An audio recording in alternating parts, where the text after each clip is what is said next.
Audio check, audio check. How goes it, how goes it? Oh, I think I'm frozen, my face is frozen. There we go. Okay. What's up, people? It's time for more Phoenix Wright Adventure Times. Great Ace Attorney continues. We have just, I guess we really just witnessed a domestic dispute. We didn't get to learn too much about this dude, but there may be some shadiness happening at the bookstore with people leaving love notes in there. Dun dun dun.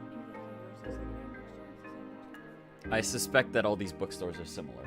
I mean, they're bringing up books a lot. If they were unrelated, it would be kind of crazy. But I think we're just agreeing with this man, or not agreeing, we're just letting this man know, we got you. We will travel to the end of the courthouse and the justice system with this man to prove him innocent, because it seems like there may be some scummy shenanigans under the surface of this one. So let's hop right to it. Let's see. Cursed. Oh yeah, he thinks everything's cursed. Wait, actually, maybe let's. Yeah, he's definitely. He might just be from a Junji Ito manga. Okay, so we'll go. Cursed. No, cursed court case continues. There we go. Cursed course. The curse continues.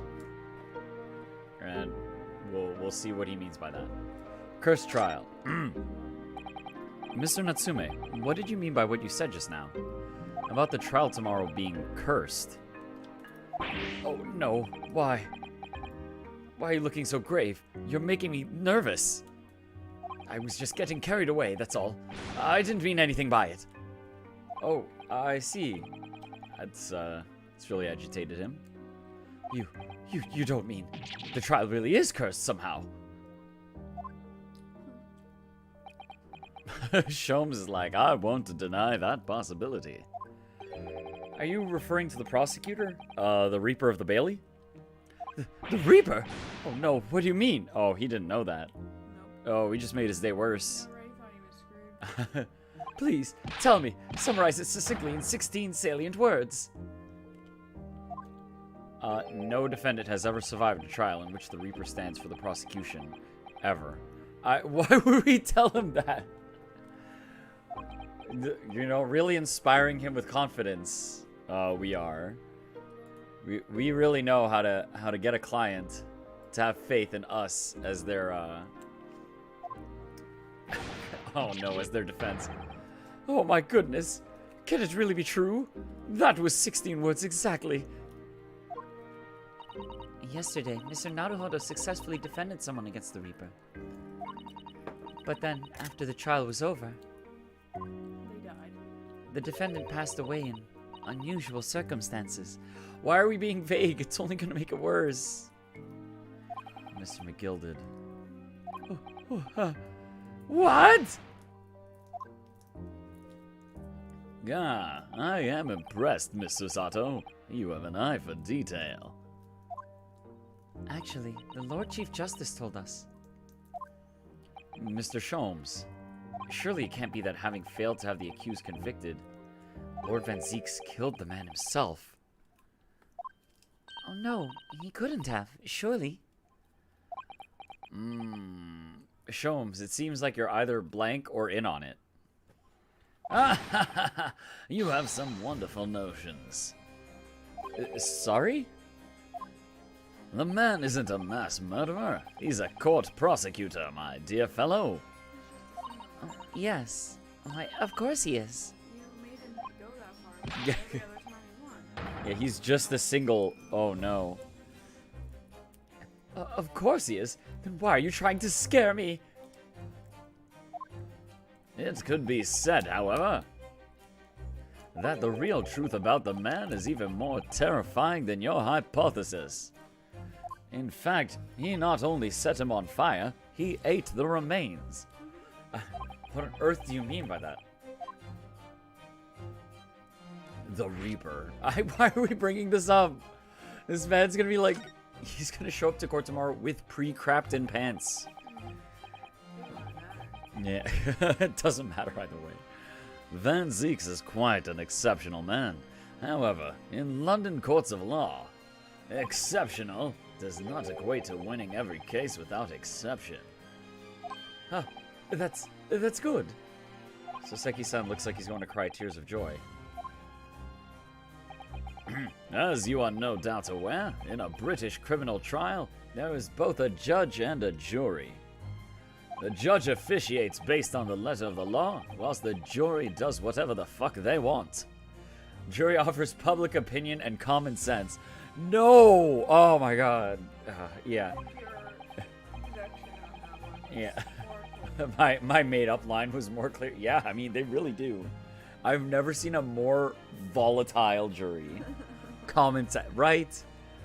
It is an excellent system, whereby the defendant's guilt is considered from several points of view. Like whether they like you, Like- whether you're attractive, Like whether they... you donated a park. Really, any factor could decide what a juror thinks of you. However, public opinion in particular is somewhat easily manipulated. Oh, okay, at least he's saying it. Right. Criminals and corrupt lawyers, for that matter, can use it to their advantage. By any means at their disposal, contriving evidence, calling imposters as witnesses, and so on. Lie, cheat, and steal as much as you'd like. By such underhanded means, those who would want to are able to sway the jury. Which means that even in the light of irrefutable evidence, the prosecution can fail. But it means the wrong verdict can be passed.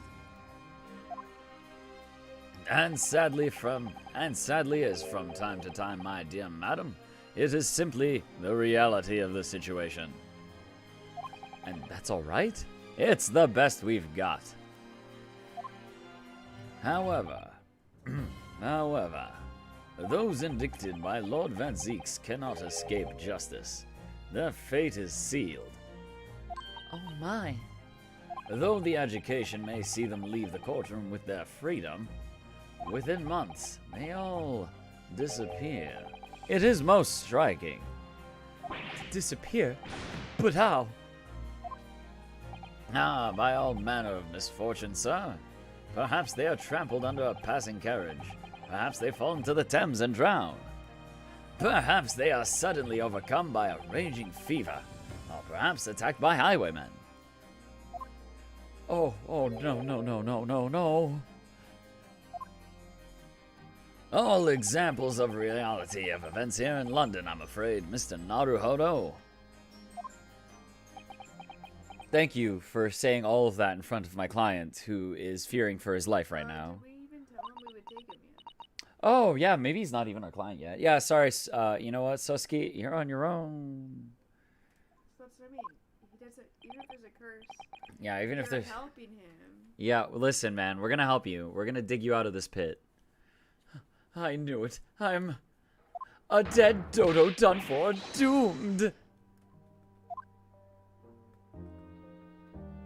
Cursed lodgings. Okay, why is your lodgings cursed?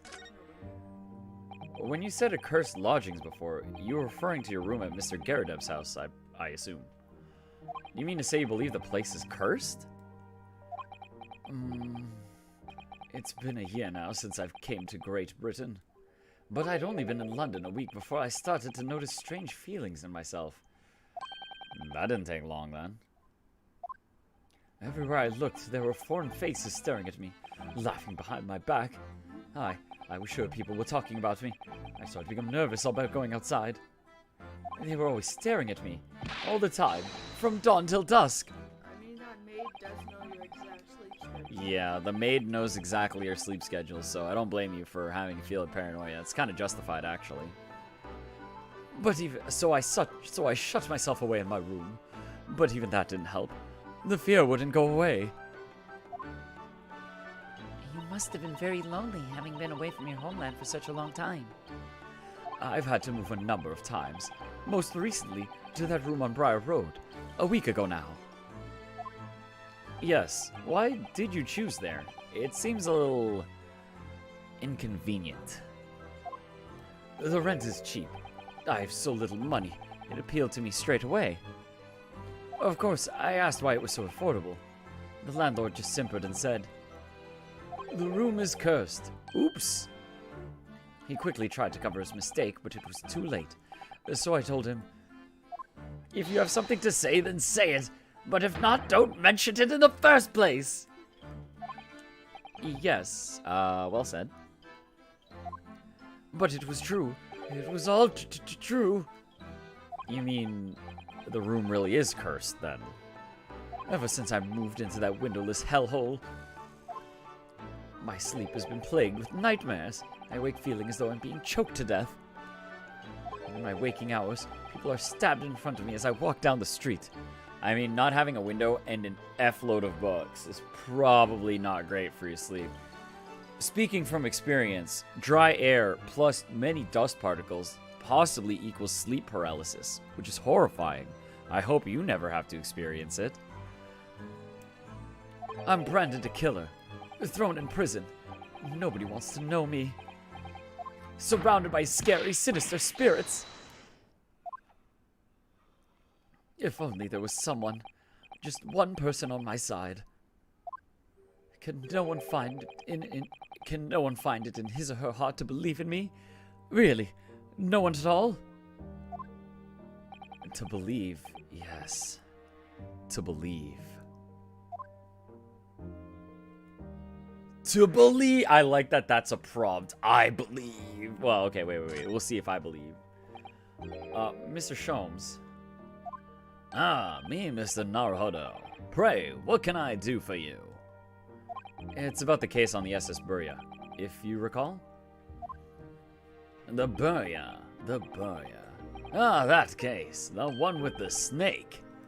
No, there was no snake, but whatever, fine. There technically was a Yes. snake, but it wasn't anything to do with the crime. There was a snake present at the time. At that time, I was a suspect, but you believed in me and listened to my side of the story. And you helped us to investigate. I did I? Interesting. What I want to know is why. Why did you believe me? I see. Yes, you mean... because you are a grimly dressed, shady Eastern fellow with the victim in a locked room. Oh, well, if you want to put it that way, all right. I'm a little surprised the answer requires explanation, my dear fellow. It's quite simple, really. You said I didn't do it. What? I could have been lying. Surely you must have had your doubts. You must have suspected me a little.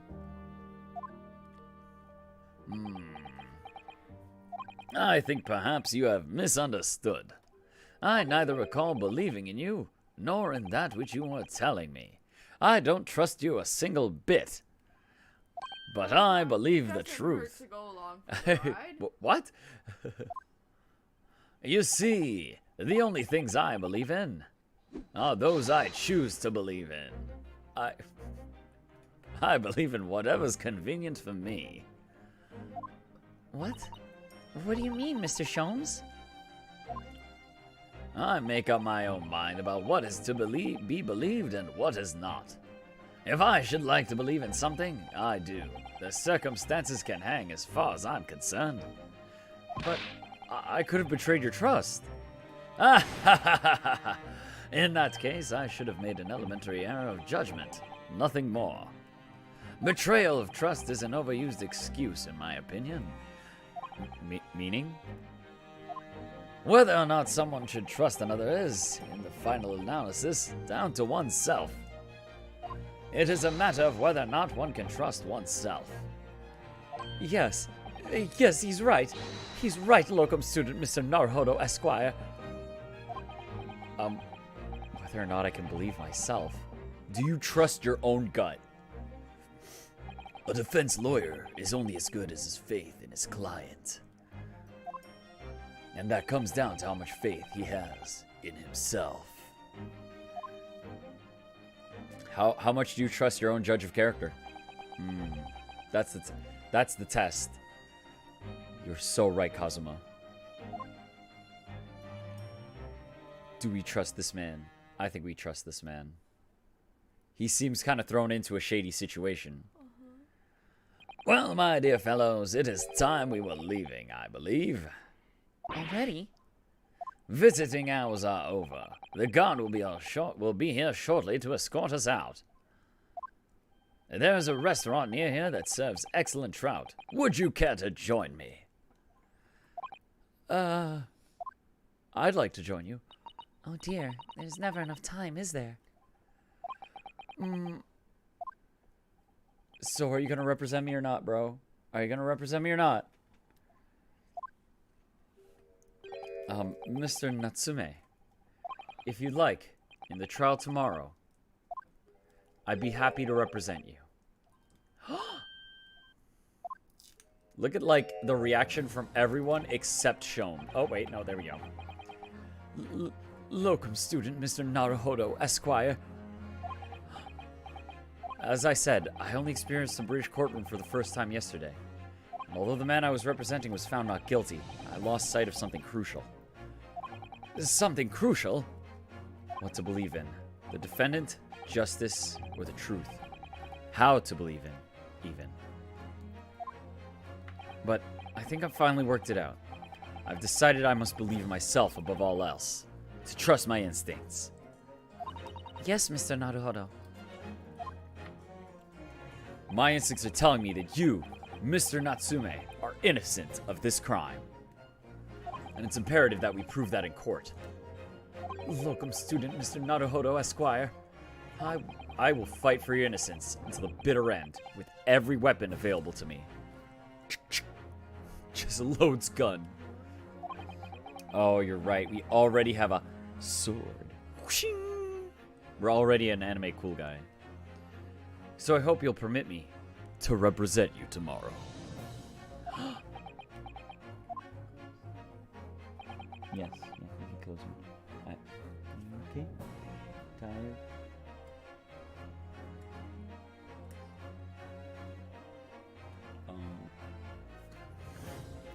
As I said when we first met, I'd like to entrust my fate to someone who will listen to me in my native tongue. Oh, of course, Mr. Natsume. It would be fair to say, Mr. Naruhodo, that your mind was in many ways made up from the outset. You merely needed the events of today to fully realize it. Yes, I think you're right about that. It's been a roundabout journey, but I got there in the end. Oh, that weirdo couple. They're hilarious, but they have a good theme going, so it's good. Miss Susato, Yes. would you be willing to stand by my side tomorrow and help me in court? Absolutely. As I said this morning, you may consider me your personal judicial assistant. Oh, look at that. That inspires me with confidence. Look at that. With Susato on our side, how could we possibly lose? Gonna get something to help you stay up? Okay. The shocking events of yesterday's trial still weigh heavily on my mind. But it's time to stop looking backwards. Kazuma believed in me, and Mr. Sholmes believes in me now too. So it's time. Time that I learned to believe in myself. Soseki-san has no one. He's all alone. So it's my job to help him. To fight his corner. Tomorrow, in the courtroom. With all the strength I can muster.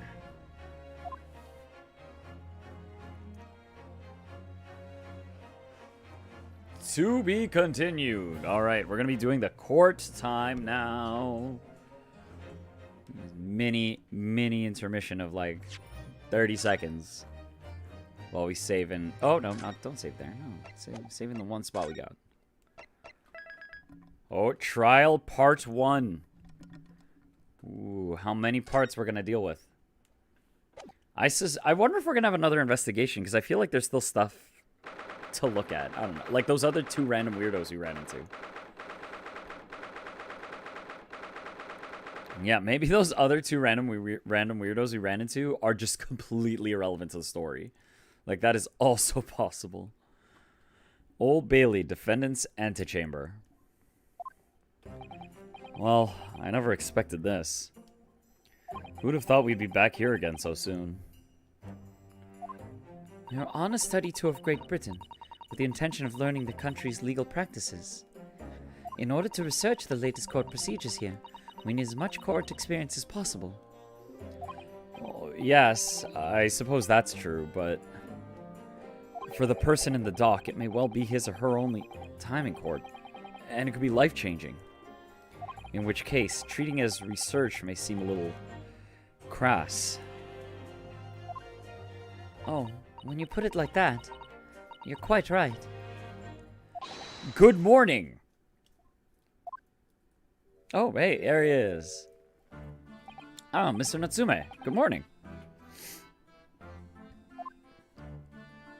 Oh dear, are you alright? Your eyes are terribly bloodshot. The early bird catches the worm, as they say here in Britain. Yes, I've heard that expression. But I really don't want to catch a worm. So I tried desperately not to wake up early, but I was so worried I couldn't catch a wink. And now I'm absolutely exhausted as a result. Do all literary people take things so literally? Thank you for putting your faith in us today, Mr. Natsume. I wish I had 9 lives. My whole future hangs in the balance. I'm too terrified to tremble. Really? Because I can feel tremors in the floor. I can't do this. I can't take it. Although, locum student Mr. Naruhodo Esquire. Yes? I caught a glimpse of the public gallery as I walked by the courtroom. It looked like the opening night of the opera. There were so many people. I had no idea my case was such a notorious affair here in London. Oh, neither did I. I wonder if this is just... Yeah, I wonder if this is just like a hanging, and they're just excited to see, you know, what's gonna happen. Do you know why that might be, Miss Susato? I'm sorry, Mr. Naruhodo, but I have no idea. So that all-knowing look on your face is just coincidence then, is it? Don't hide the truth from me. It's because of the Reaper, isn't it? Yeah, yo, he knows. Lord Van Zeeks. Even he knows that dude is here, and people are here to see a show. Is that right, Miss Susato? I purchased as many different newspapers as I could find this morning, and yes, Lord Van Zeeks is on the front page of every one. Yo, what is this, like a broadcasted event? Like, what the hell? Everyone get it on this show.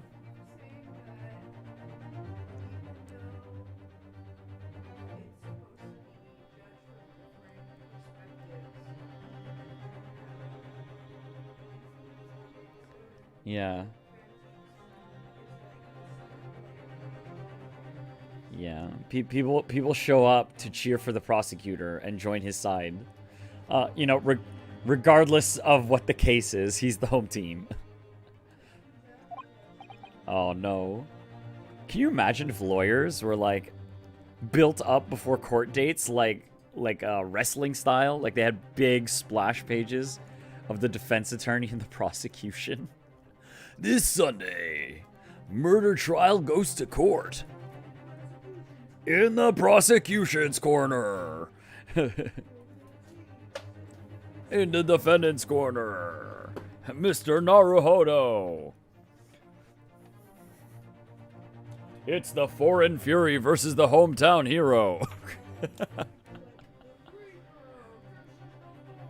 Yeah, it's gonna be the Reaper versus versus the Nippon Nightmare. I knew it.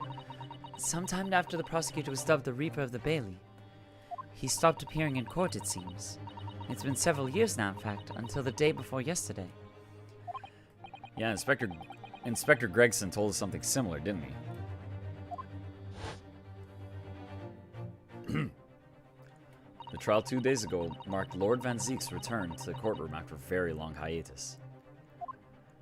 The trial of Magnus McGilded. What a harrowing experience that was. I believe that appearance made even greater waves here in the capital than today's. Well, we wouldn't have realized, of course, having only just arrived in the country. Why is the Reaper back in the Bailey so soon for what appears to be a mundane murder? That's the question the papers are asking, and they're all speculating various answers. Mundane. Mundane. It's the most significant saga of the century to some of us. Oh dear. I meant no offense, Mr. Natsume. But that is how the papers are describing it. Yeah, like, she didn't even die, but, like, they're treating as one. Well, lest we also forget the fact that it could spark an international incident. Obviously, the reappearance of this infamous prosecutor has caught people's attention. But there's another blatant similarity with the trial of 2 days ago. Oh, what do you know, Sosuke? Yes, I agree. Locum student Mr. Naruhodo Esquire. It's you! Me? Well, I suppose that's true. Both times, it is you who stands against this legendary prosecutor. It can only mean that you're friends with the Reaper! Please, I don't rub shoulders with Deathbringers. I'm afraid that there's really only one other explanation. It can only be another example, Mr. Naruhodo, of your uncommon bad luck. You're cursed. Thanks for that. No, this is just my luck. Why must I be represented by a man with such frail fortune? By the least lucky lawyer alive! Listen, bro. We're in this together. I think we're the least lucky. Yeah, we might not be the least lucky. Studied to be a lawyer started like a month ago and got the okay. Yeah, we're doing pretty good for a lawyer that started, like, under a couple months ago. That it was you, Mr. Natsume, who asked me to represent you. Yes, it's true that I'm just a student, new to London, with little in the way of experience or skills, or luck. But I promise you this, I'll fight in your corner until the bitter end, and I will believe in you, Mr. Natsume. Oh, benevolence, locum student Mr. Naruhodo Esquire. You're not alone here with us, Mr. Natsume. Whatever happens, we will always be on your side. Oh, benevolent non-locum assistant Miss Mikotoba Esquires. I am in your debt forever. I shall never forget this great kind of... Mr. Natsume, counsel for the defense. Court session's about to begin. Kindly make your way into the courtroom at once. All right then, Mr. Natsume. It's time. Let's go. Yes!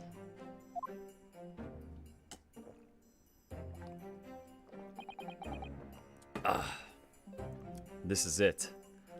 My second appearance in a British courtroom. And my second trial against the Reaper. I hope you're watching over me, Kazuma. Because this time, I won't let my faith waver. I'll believe my client to the last. Just like you believed in me. I believe I can do this now. I'm ready for this fight. Oh, let's go!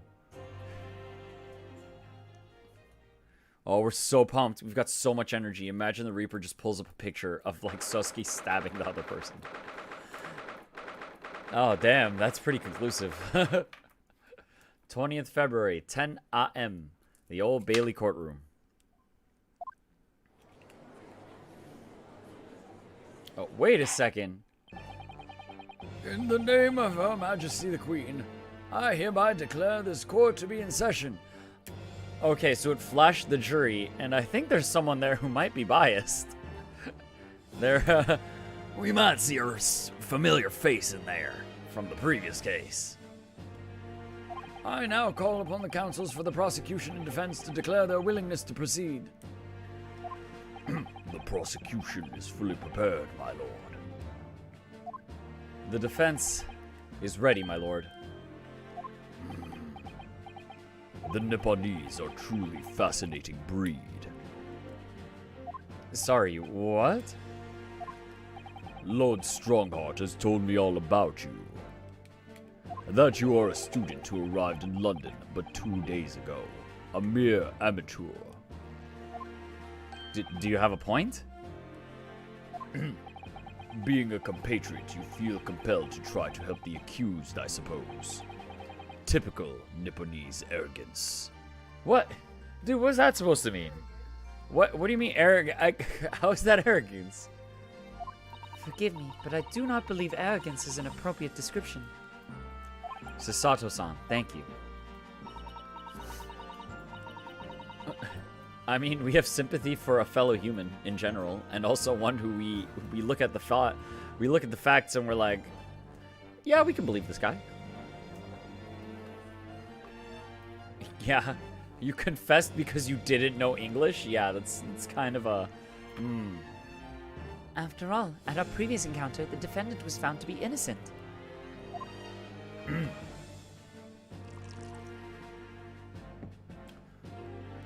Watch him say something like, he wasn't found innocent, he was found not guilty. Very true, and a most fascinating, if dark, trial it was too. The tragic conclusion came later, of course.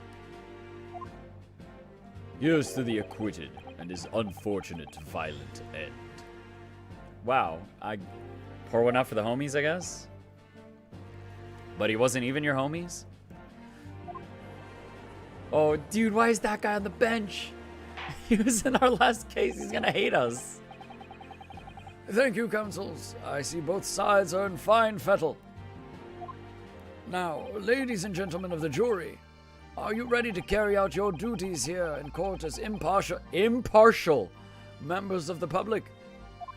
You never know when you might be down on your luck, but I believe in fair play for everyone.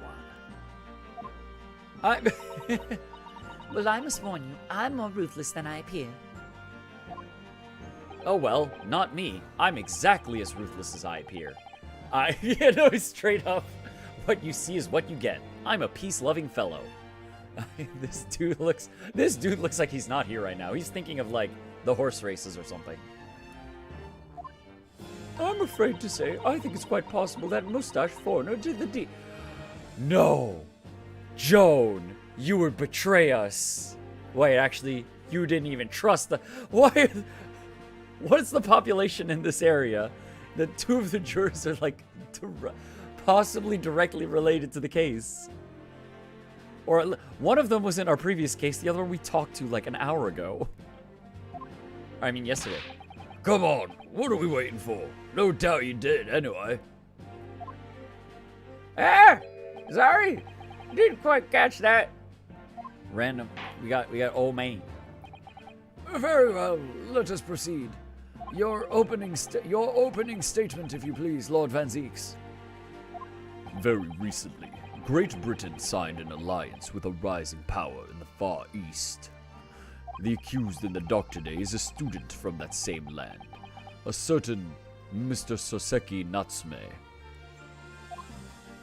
And while our country has extended this foreign student the warmest of welcomes, regrettably, the kindness has not been returned. In fact, this student is accused of a most sinister act. Oh snap, we're getting wine glass toss already? Of plunging a knife into the back of an innocent woman who was doing nothing but walking down the street. A knife crime? I tell you from bitter experience, those are the worst. Bloody oath they are. You know from experience about knife crime? Fair play, that's... Fair play, can I take this sentence now and take it into the past?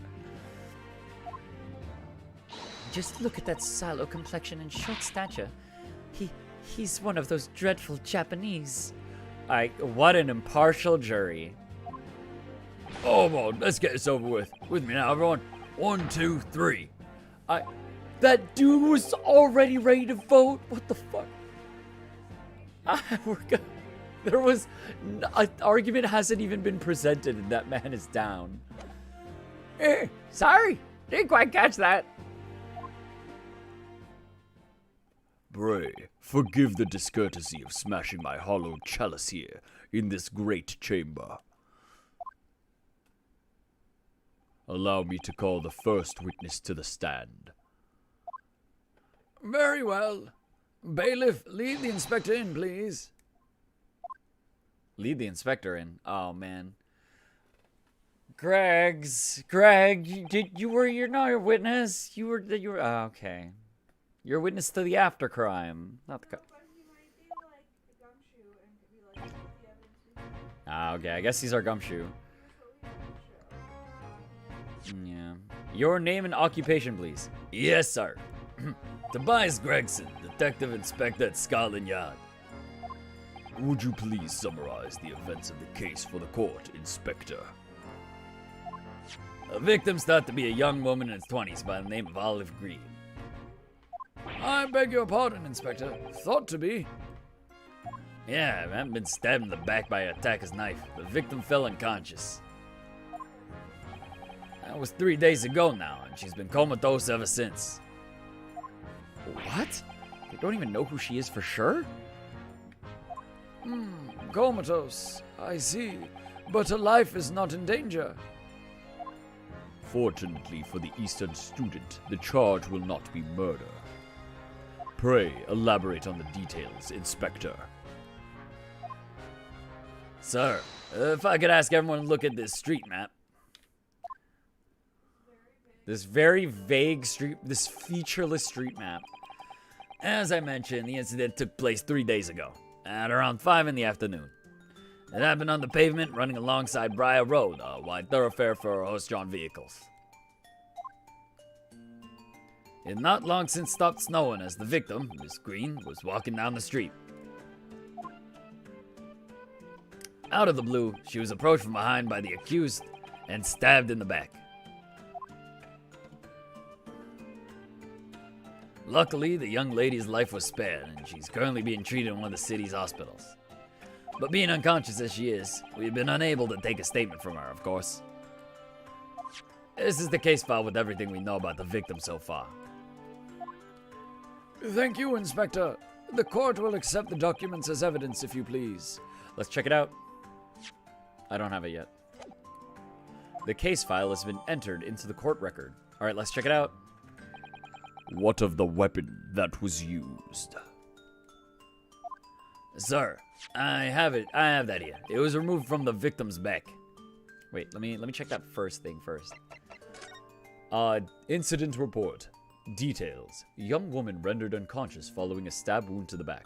Victim, olive green, female, stout build, early 20s. Location, pavement of Briar Road, east side. Reporting officer, Rowley Beat. Rowley Beat? Additional notes. The victim remains unconscious. Her name was gleaned from her personal effects. Other details are unknown. Apart from the single stab wound from the large knife, no other signs of injury were observed. Yo. What's up, Rorix? Thanks for your continued support to the channel. Always appreciated. We are starting the trial underway right now, and we have just gotten the court. We have just gotten the case file. So you're here like at the beginning of it tonight. The assailant was seen running away by the reporting officer and was successfully arrested the following day. It was removed from the victim's back. Ouch. That big thing is starting to make me scared to walk down the street now. What a heavy blade like that. Almost anybody would be able... With a heavy blade like that, almost anybody would have been able to stab the poor woman. Even the scragged-looking Saseki-san, I suppose. A common old garden jackknife, I would say. Rather nondescript. Thank you, Inspector. The court accepts the blade as evidence. The jackknife has been entered into the court record. Oh, yo, let's look that up. Now then, what do we know of the motive? Money or valuables, I presume. Let's check the item. Commonplace folding knife. Can we check it out? Can we open it up? Ka-cha. What? Okay, hold up a second. Why is it blunted at the end? That doesn't look right. Oh, look here, Mr. Naruhodo. Just at the tip. A small piece of the blade appears to be missing. You're right. Well spotted, Miss Susato. I wonder what could have happened to it. Yes, you don't think it could still be lodged in the victim, do you? Oh dear, I do hope not. That sounds terribly painful. Oh my god, yeah, no, that's messed up. Messed up if true. Okay, well, we looked at that and we noticed that that's an interesting... I did not expect to see that with it. From what we can tell by looking at the woman's possessions, it seems like she's a poor student herself. Hard to imagine she would have had anything much worth pinching, my lord. I see. Well, in that case, are we looking at some deep-seated resentment toward the victim? I'm afraid I couldn't say. Apart from visiting second-hand bookshops, the defendant, Miss Natsume, doesn't appear to get out much. At this moment in time, we haven't been able to establish any sort of connection between him and the victim. Yes! Yeah. If theft and grievance had been ruled out as the motive, what reason could Mr. Natsume possibly have had for stabbing the young woman? Yet you arrested the man in spite of that, in a totally unjustified and heavy-handed way. Objection! Fuck this bottle of wine. Pray, forgive the discourtesy of flinging a freshly uncorked bottle into the public gallery. But your words have soured its hollowed bouquet. For it is you, my learned friend, who is being heavy-handed here. What? Scotland Yard does not arrest people without good cause. That should be beyond question. Inspector Gregson, the prosecution calls for your formal testimony. Explain to the court precisely why the constabulary came to arrest the Nipponese student. Yes, sir. We saw a cop. A cop says he saw him do it. And that's entirely what they're basing it off of. Mr. Natsume's arrest. As I said, it was 5 o'clock in the afternoon. The Reaper strikes again. Why would we arrest someone if it wasn't the right thing to do? Psh. Jeez, Naruhodo, do you just, not understand how law works? As I said, it was 5 o'clock in the afternoon when the incident occurred, and there was an unusually light fog. Visibility was reasonably good, and there was no one else about the victim and the accused. Out of the blue, the victim was stabbed from behind and subsequently collapsed on the pavement. The accused ran off, scattering his belongings all over the floor. Those being a number of old books he just bought. He was on his way home from a bookshop, it seems. It was just a matter of working out who the books belonged to when we found the bloke to arrest him. His stuff was there. He did it. He was around. He didn't even mention the witnesses. Oh, goodness. Old books, you say? Yeah, my lord. I have a photograph here of the scene of the crime, taken immediately after the incident. Ah, yes, I can clearly see the books to which you are referring. Why are all the books... I'm surprised that all the books landed closed. It seems odd. Can we see the titles in the picture? Let's see. I can't see the book yet. I will take that photographic print as evidence, please, Inspector. The crime scene photograph has been entered into the court record. You Nipponese are a spineless breed, too cowardly to admit defeat. What? What do you mean? Admit defeat in what? What? Can we make out the books? Nope. Nope, that's a stab wound. Yep. Okay, yeah, nope. Nothing with the photo right now. Denying everything despite overwhelming evidence to the contrary. Well, forgive me, Lord Van Zeeks, but the defendant is not denying everything, as you put it. What are you doing, Mr. Sato? Do go on. Mr. Natsume has admitted to playing some part in the incident. Isn't that right, Mr. Naruhodo? Well, now you mention it. When we visited him in the prison yesterday, he did tell us what all had happened. As I was walking along that accursed pavement, I could make out the sole silhouette of another ahead of me. A woman wearing a green overcoat she was. Just as I went to overtake her, She suddenly let out a little scream and collapsed onto the cold, hard slabs of stone at my feet. I was terrified. I had to get away from there. So I ran, as fast as my legs would carry me, back to my accursed lodgings.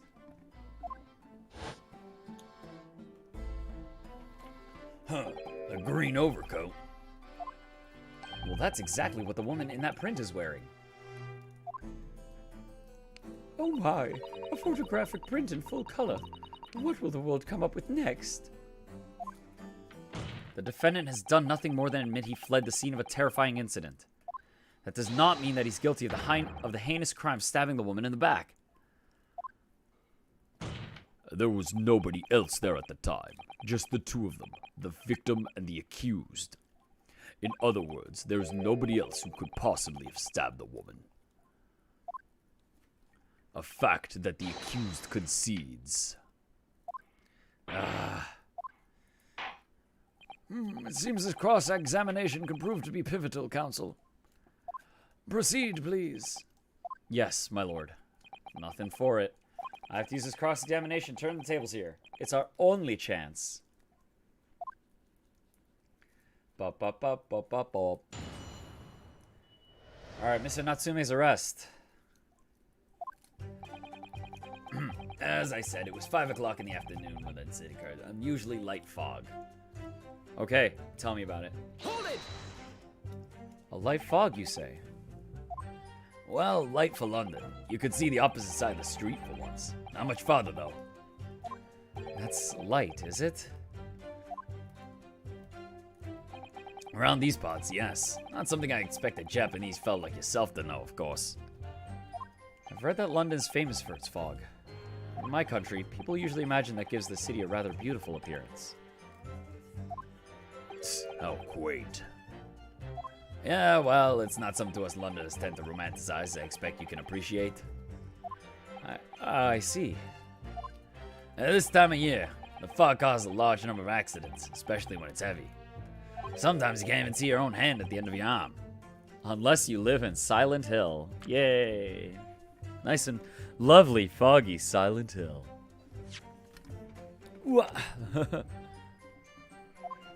Indeed. The other day, I was very nearly trampled by horses before I could see the carriage they were pulling. Susato-san and I could definitely remember to stop, look, and listen. However, on the day that concerns us, the fog was somewhat lighter than usual. A fact no doubt lamented by the accused. Huh? Visibility was reasonably good. There was no one else but the victim and the accused. But wait, weren't there witnesses? How are you able to state that with any certainty? Quite simply, my learned friend. Because that is what the witnesses to this crime have told us. These people that were also present at the crime told us that there's no one that could have been there. Silent Hill does sound better than London. I know, geez. Who'd want to go to London? Especially over Silent Hill. Yeah, let's go. Inspector Gregson mentioned the witnesses yesterday, didn't he? That's right. One of them is a policeman, I believe, from Scotland Yard. That is correct, ma'am. Then we must hear their testimony. The prosecution will, of course, call them to the stand, should it be necessary. But wait a minute. At 5 o'clock in the afternoon in the middle of winter, it would have been dark already. No matter how light the fog might have been, no one could have seen... I'm unaware of the situation on your tiny island in the east. But here in the capital city of Great Britain, all main roads are illuminated in the night by gas streetlights. The prosecution believes there would have been ample light by which to witness the crime. Quite. Here in London, for the first time in history, mankind has completely conquered the darkness. Which means we really need to hear those witness statements. If I could just get through the fog of this cross-examination, maybe we'll be able to. It seems the counsel for the defense is taking stock. Continue with your testimony, Inspector. The blue. The victim was stabbed from behind and subsequently collapsed on the pavement. The accused ran off, scattering his belongings all over the place. Wait, let's go back and press that previous one. Press all the things. Hold it! From behind, you say? That's right, as you can see from this print. Yes, quite so, Inspector. The handle of the weapon is clearly protruding from the victim's back. And you say this poor woman, Miss Green, remains in critical... And you say this poor woman, Miss Green, remains in critical condition. Comatose, no less. I'm afraid so, my lord, yes. She's being treated at Bots. I was hopeful that she'd come around before the trial started so I could take a statement, but it wasn't to be. It was Colonel Mustard on Briar Road with the knife.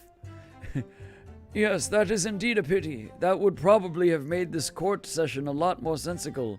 But fuck it, I guess. It would have been most illuminating to hear the victim's own account of events.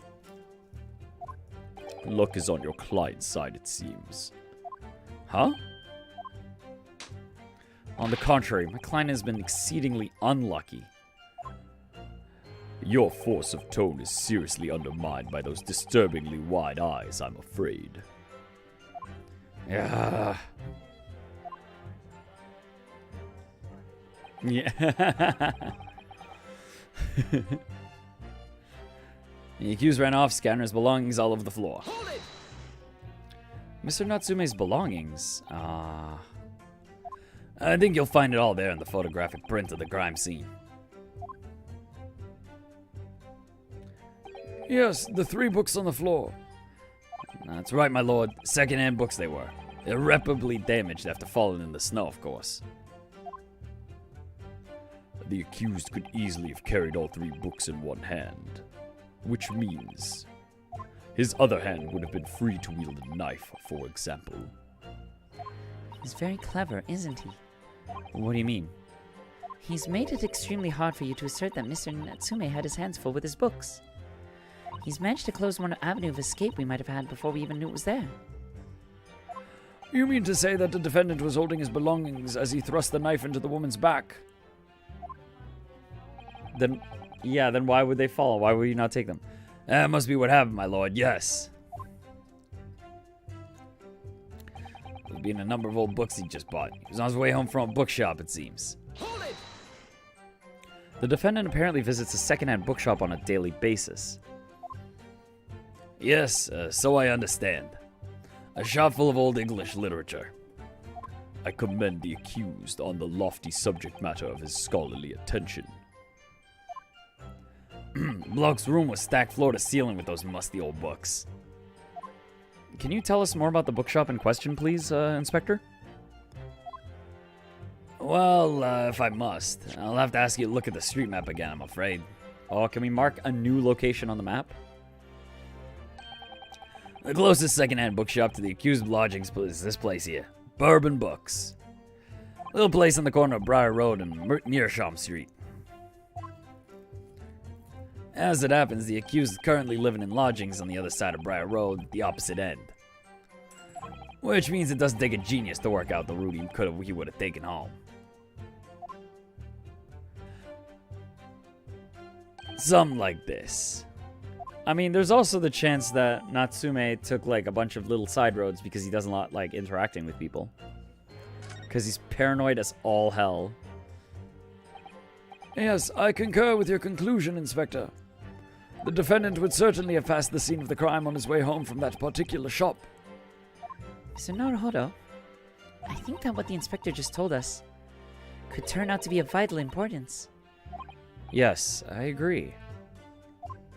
The most important point the inspector just made being the bookshop's name, location. It would be the location. I don't think he even gave us the place's name.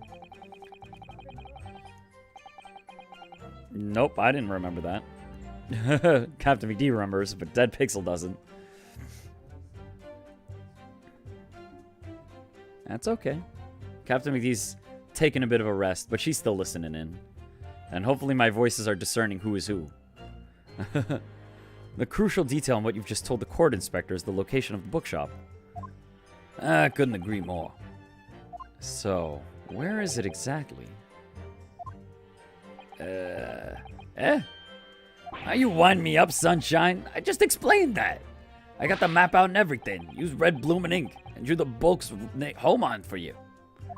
And I distinctly remember you seeing you nod along, Council. Oh, yes, of course. I must have been so nervous I didn't take it in. Oh, I guess I have to say the book's name. Oh, the place's name was super important. Yeah, what does the receipt say? We need to check the receipts. The blunder of the day goes to you, my learned friend. No, not yet. The trial's only just begun, after all. I don't think my court record has that receipt. Oh, wait, I do. He went to a different bookshop. It's not Bourbon Books. He took a different path. I would strongly advise you to look carefully through the court record. Okay, yeah, there you go. The game is also telling me what CaptnmcD is telling me. Inspector, continue with your testimony, please. Okay, so that's got to be... She's a good judicial assistant. Okay. Alright, so press. Hold it! Defendant visits secondhand bookshop. Gonna master this.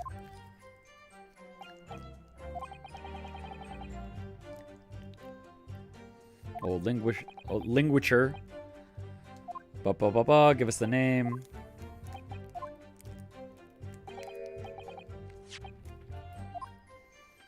Bum, bam, bam, bam, bam. Bourbon Books. That is not where he went.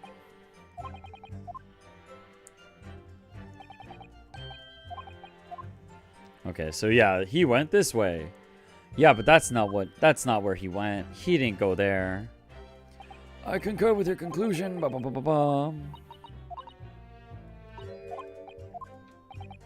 The bookshop's name is super importante.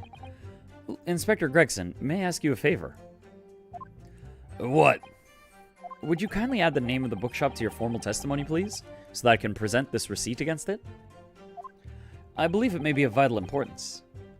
Maybe. Oh, well, you know, I mean, yes, it could be a very important clue. Very well. Not that I can see it being of any great significance. But please revise your testimony accordingly, Inspector. So I can throw something at it. So I can parry it with this evidence in my hand. Yes, sir, my lord. Whatever you say. Could the man be any more sardonic? Alright, he's on his way home from Bourbon Books, a secondhand bookshop he apparently patronizes. No, he was not. He was doing this. Objection! If I could just stop you there, Inspector Gregson. What is it, Sunshine? I'm a busy man, you know. This is a receipt that we found in Mr. Natsume's room. It was issued on the day of the incident and details the purchase of three secondhand books. And you found that in the accused room, did you? Yes, but the point is not where the receipt was found, but the name of the shop printed on it.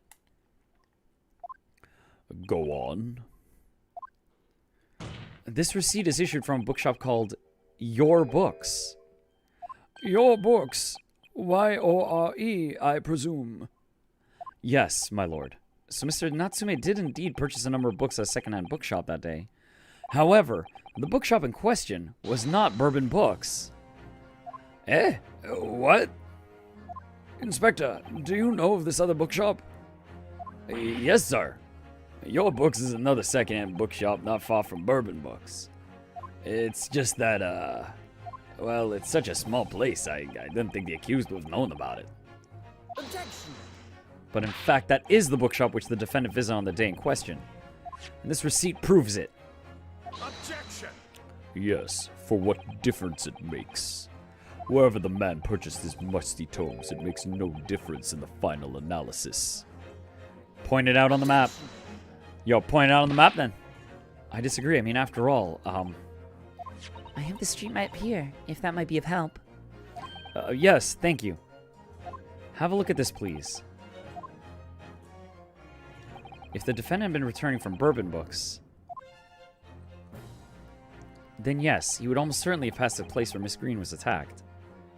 However, if we take into account the fact that he was actually at another bookshop, your books, it may very well turn out that he wouldn't have passed the location at all. Oh, could that be true? Oh my. It rather depends on this other bookshop is, but I do declare it may be a possibility. Is that right, Mr. Lawyer, sir? What you just said? Absolutely. It could absolutely be right. Watch the bookstore be right in front of the murder scene instead. Watch that be what happens here.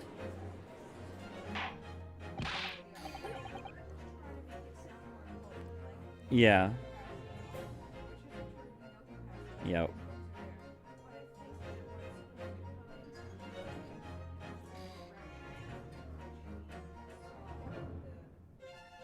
Yeah, I think we're going to see differences in orientation of the crime scene, depending on where he saw the crime scene from, and what perspective and what direction he was traveling from.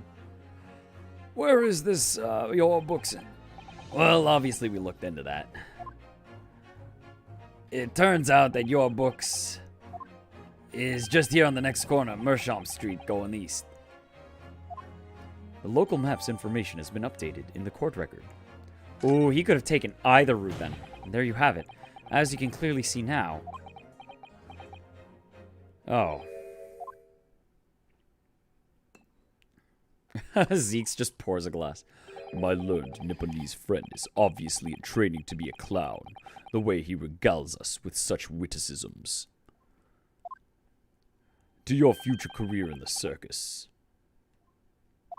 You put that glass down now, I'll put it down for you. I didn't think I need to spell it out, but here we go. The accused was coming home from your books instead of Bourbon books. There's no doubt he still would have passed the place where the victim was stabbed. Yes, thank you, Inspector. Allow me to reiterate from my learned, if somewhat slow, Nipponese friend. Glass crush.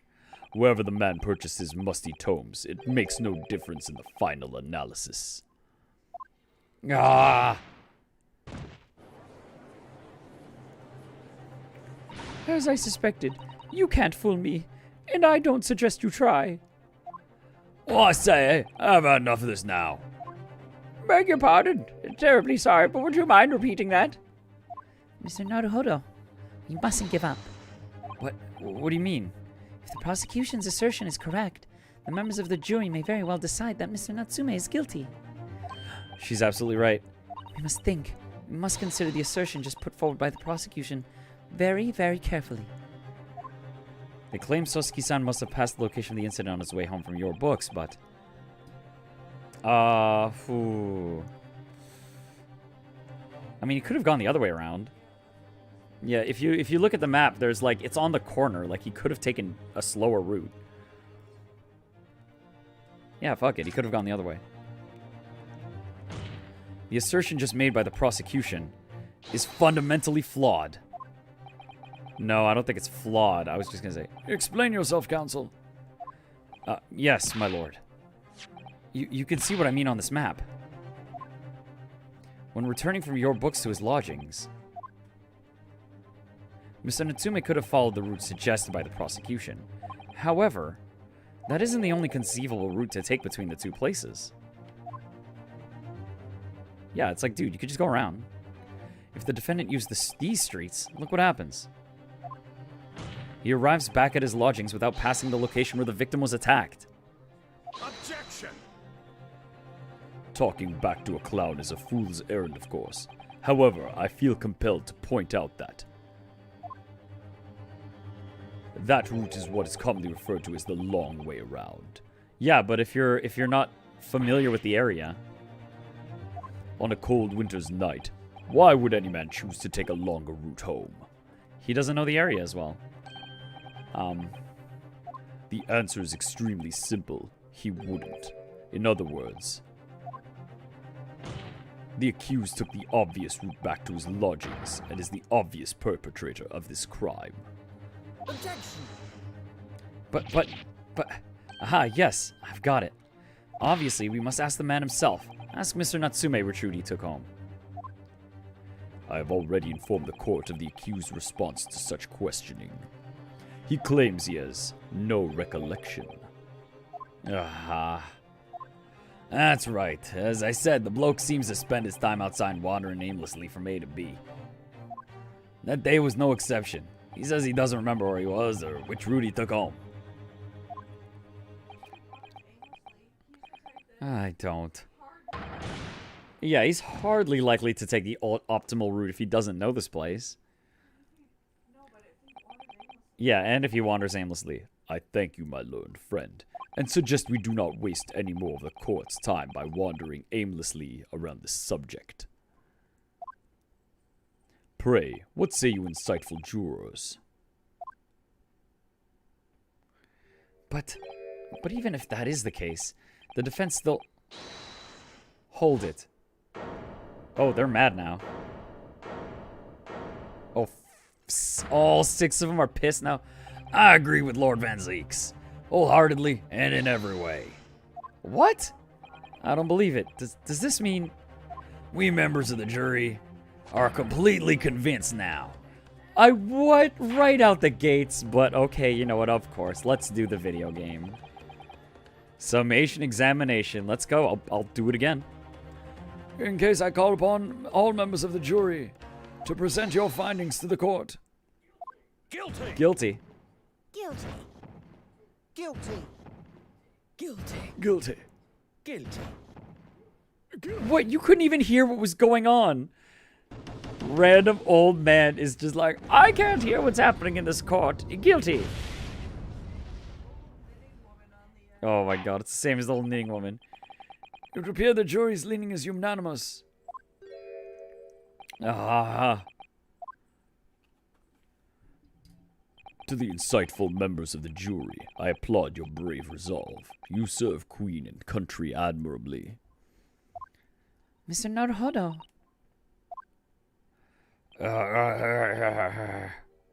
No, not yet. This isn't over yet. I still have one last chance to sway the opinion of the jury. I have to tip the balance of those scales the other way. I have to turn this around. Somehow. Those are the eyes of a quarry not yet willing to give up and die. So I presume you intend to wield your rights again in this trial. The rights of the defense written into an antiquated British law that should have been buried long ago. Call it antiquated if you will. But it's the defense's prerogative to carry out a summation examination if it so chooses. Very well, counsel. In accordance with the letter of the law, we shall proceed with the summation examination. Are the members of the jury ready, Mr. Foreman? Of course we're ready. I'm all too familiar with that Nipponese whippersnapper and his uncle's refusal to throw in his alley. He uses things like logic and cheating to win trials. Very well then. Ladies and gentlemen of the jury, you will each explain on what grounds you have determined the defendant to be guilty.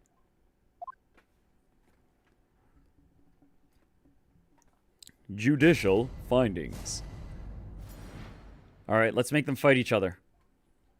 For pity's sake, that little Nipponese oddity already admitted himself, didn't he? If he said that woman in green collapsed before his eyes, why, it can only have been the victim. The man wouldn't have gone around the houses on his way back from the bookshop, not in winter. So the poor woman was attacked from behind, was she? How dreadful. I really don't care. Can't we just wrap this up now? I've got work to be doing. Your books, yes. I shop that. But bourbon books? No, not worth a visit. Huh. That place is like, fuck that bourbon books place. I want that man to elaborate on why no bourbon books. With only minor exceptions, the reason for finding the defendant guilty are all too clear. When the stabbing occurred, the only two people at the scene were the victim and the accused. And the accused himself has admitted to seeing the victim in a green overcoat sink to the ground before his eyes. Yeah, he saw her collapse. He didn't see her get stabbed. I think the one that said she saw her collapse and stabbed in the back. Let's see. Furthermore, we heard from the inspector that the defendant then fled the scene. I must say, I would have ample grounds to convict this man already. Oh dear, even the judge appears convinced of Mr. Natsume's guilt now. Why do you have to run away like that? How are we supposed to believe in some phantom attacker that nobody could see? It's impossible. How could I possibly make a case for the defense? Mr. Naruhodo, this is no time for grumbling. If you want to force the trial to continue... Yes, I know. We have to turn the tide. I must make the jurors change their minds. Well, 4 of them at least. Exactly. We have no choice but to forge forward. You have the floor. You have the floor, counsel. Begin your summation examination. Yes, my lord. Whew. Okay. Just need to keep this trial going somehow. Whatever it takes. Come on, Ryunosuke. You can do it. Okay, so we're gonna say... person was stabbed, person fell. The defense's rebuttal. He admitted it. Oh wait, we can press these. I want to press Bookshop Man. What do you have to say about those books actually? Sorry, for did you say? For what? No. What I said was hold it. What I wanted to ask was, do you visit your books often? I like the old books they have in there, yes. I enjoy reading them over a nice cup of old tea. That's my daily routine, you see. The same thing every day, including the day you're all talking about. And at what time did you visit your books on the day in question? Well, I was picking out books in there all afternoon, and it would have been just before 5 that I left. That's my daily routine, you see. The same thing every day, including the day you're all talking about. Yeah, what route do you take? Just before 5? Yeah, just exactly when the victim was attacked. Are you sure about the time? Oh yes, no mistake there. I remember it well. I'm not about to forget that day in a hurry. Not after the dreadful time I had. What do you mean? Well, I was walking down Calabash Road when I slipped on the ice and donked my head. It's always worse after the snow stopped falling. That's when it's most slippery. Knocked myself clean out, I did. I really thought my number was up. Wait a minute. Let me get this straight. This happened on Calabash Road? That's right. I live in Cornpipe, you see. Heading down Calabash Road is the quickest way for me to get back from your books. Juror number 6, I must insist that you add that information to your formal statement. It may very well be extremely significant. Oh, sorry? Extremely sick? No, I'm quite all right now. It sends a shiver down my spine to hear the members of the jury so convinced of Mr. Natsume's guilt. But I can't help but feeling that some of their opinions are rather subjective. I agree. It's the irrelevance of what some of them are saying that sends a shiver down my spine. Still, at least some of their assertions don't actually incriminate Mr. Natsume of anything. That's something. Let's use that to our advantage, Mr. Naruhodo. Cunningly. Yeah, you're right. Let's listen to them again carefully. If any of their assertions are at odds, I'll pit them mercilessly against each other. Yes, don't hold back. Pit them all against each other. Make them fight. Make them fight. Okay, admitted it. Collapsed before his eyes. Attacked from behind. Okay, so we're gonna go for those two. Okay, we're gonna go... Whoop. Attacked from behind. And, okay, attacked from behind. Collapsed in front of him. Okay, we'll do this. These two statements clearly contradict each other. Hold it! I'm sorry, but as foreman of the jury, I have to object. That's complete nonsense. What? I'm a banker, don't forget. An educated man. There's no contradiction as far as I can see. Oh, it's not those two. Quite so, Mr. Foreman. I will not permit the whimsical attack against the good members of the jury council. So I wonder if it's old man talking about bookstore and who would take the long way around. Yeah. Mm-hmm. Mm-hmm. Yeah, we'll try the... We'll do the books. Not in winter.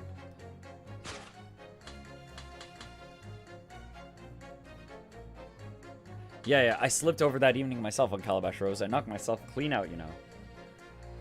Objection! Let's go these two. These two statements clearly contradict each other. All that. Nope, it's not those two. Damn, really? So I guess you know what? I should probably just press them more to see what else we get. Let's press the dude who said, I'm just fucking done with this.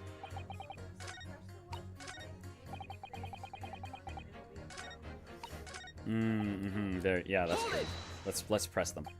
We can't deny that there are other routes Mr. Natsume could have taken back from your books. Oh, yes. Like you drew on the map, you mean? Was that it? Calabash Road or something? Precisely. But it seems to me that what counts is whether the little Japanese fellow actually went that way or not. Well, yes, that's true. And at that moment, there's no proof that shows he did there. Well, yes, that's true as well. And as I understand it, the accused himself doesn't remember which way he went, does he? Well, yes, that's annoyingly true. Winter nights are dark and cold, so the way I see it, you'd want to get home as quickly as possible. Well, yes. Why is this all true? Well, the road he's talking about, the long route also has ice. Calabash Road is Ice Road, and Briar Road is not Ice Road. No, that works against us, actually. Because that's the path. They're both basically confirming, yeah, he wouldn't take Ice Road, therefore he would take Short Path Road. Yeah. I have given it a lot of thought, you know. I didn't just make up my mind on a whim that he did it. I mean, if there was some logical reason why he might have gone the Calabash Roadway, it'd be different. I'd be happy to reconsider my position in that case. Honest, I would. Reason why he would have taken the longer way home. A good reason. I imagine you'll be able to sway this young man's opinion without one.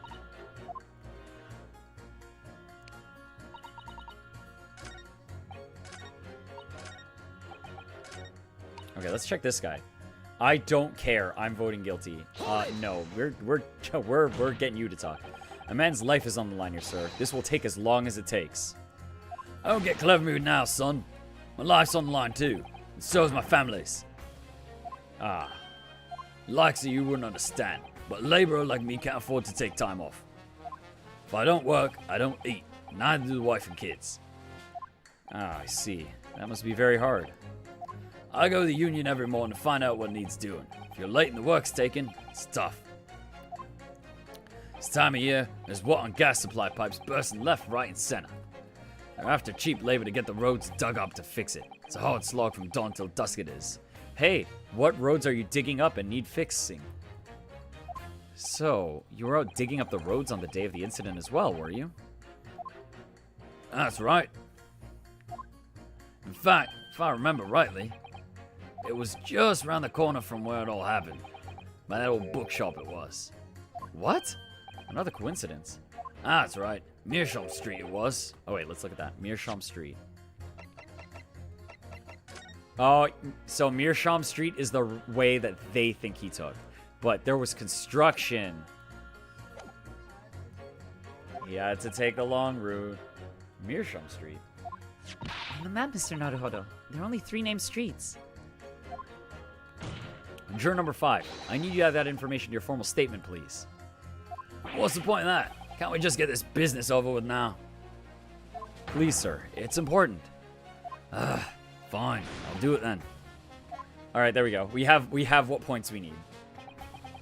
I was digging up Meerschaum Street. That road was fucked. All right. Nobody would take that street unless it was fully actually closed.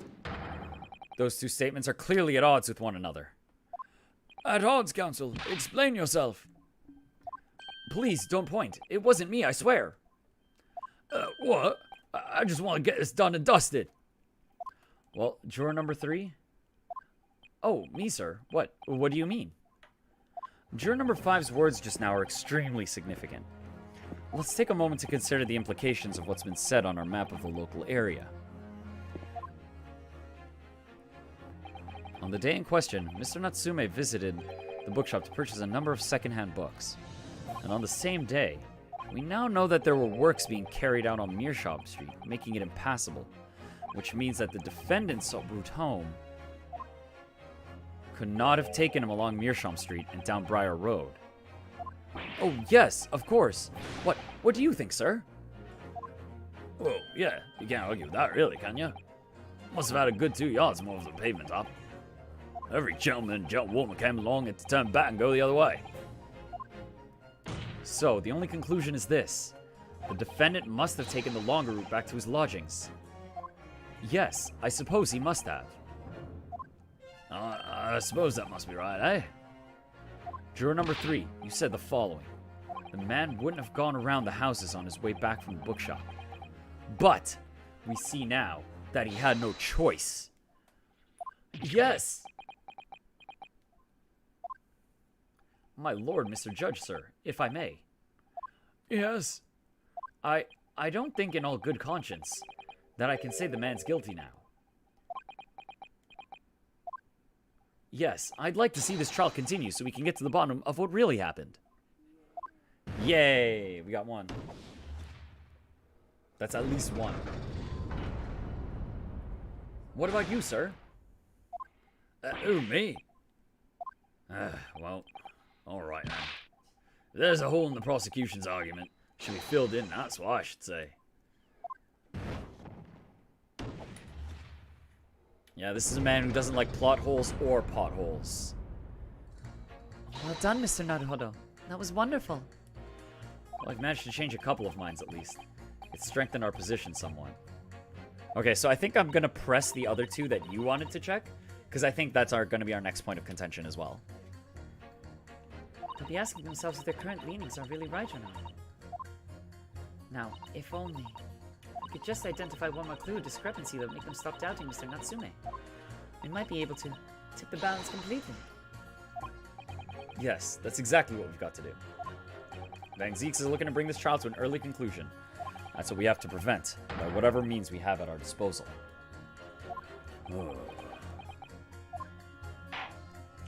Thank you, counsel. On with the summation examination, please. Yes, my lord. Okay, so... he said that woman in green collapsed before his eyes. It can only have been the victim. Hold it! You're right that at the time of the incident, the defendant admits to have seen someone wearing a green overcoat walking ahead of him. Oh, quite. That's precisely my point. Clearly, that someone wearing green was the victim. And clearly, that funny little Nipponese man with the disturbing mustache is the culprit. Wait a second. Wait. What if he wasn't... what if he didn't even see an old lady collapsed? What if he saw that old man collapse because the old man's wearing a green coat and he is also round? But let's not forget, madam, the defendant vehemently denies attacking the woman. Why, of course he does. If he admits to stabbing her, his life is over. The man is obviously a liver-faced coward, honestly, claiming the woman simply collapsed before his eyes. But if that's a lie, as you're suggesting, do you not think he would have concocted something more credible? Oh, I really couldn't say. After all, you are foreign. Who's to say what goes through your funny little minds? Oh, racism! Ugh. I could tell you what's going through my funny little mind right now, but you wouldn't like it. I do declare the man's already made the admission. He himself has stated there was no one else around. Surely the conclusion is obvious. No one else could possibly have committed this awful crime. If no one else could have done it, the accused must be the man. Really, it couldn't be more simple. Your argument is compelling in its simplicity, I must admit. Oh my, you are too kind, my lord. That went well. For her. Okay. So we didn't get anything added there. Pity's sake, little Nipponese oddity already admitted himself. Excuse me, but aren't you... Yeah, that's right. I was in the witness stand myself just 2 days ago. Yes, I had a feeling I knew your face. Or the side of it, anyway. If I remember correctly, you're a banker, aren't you?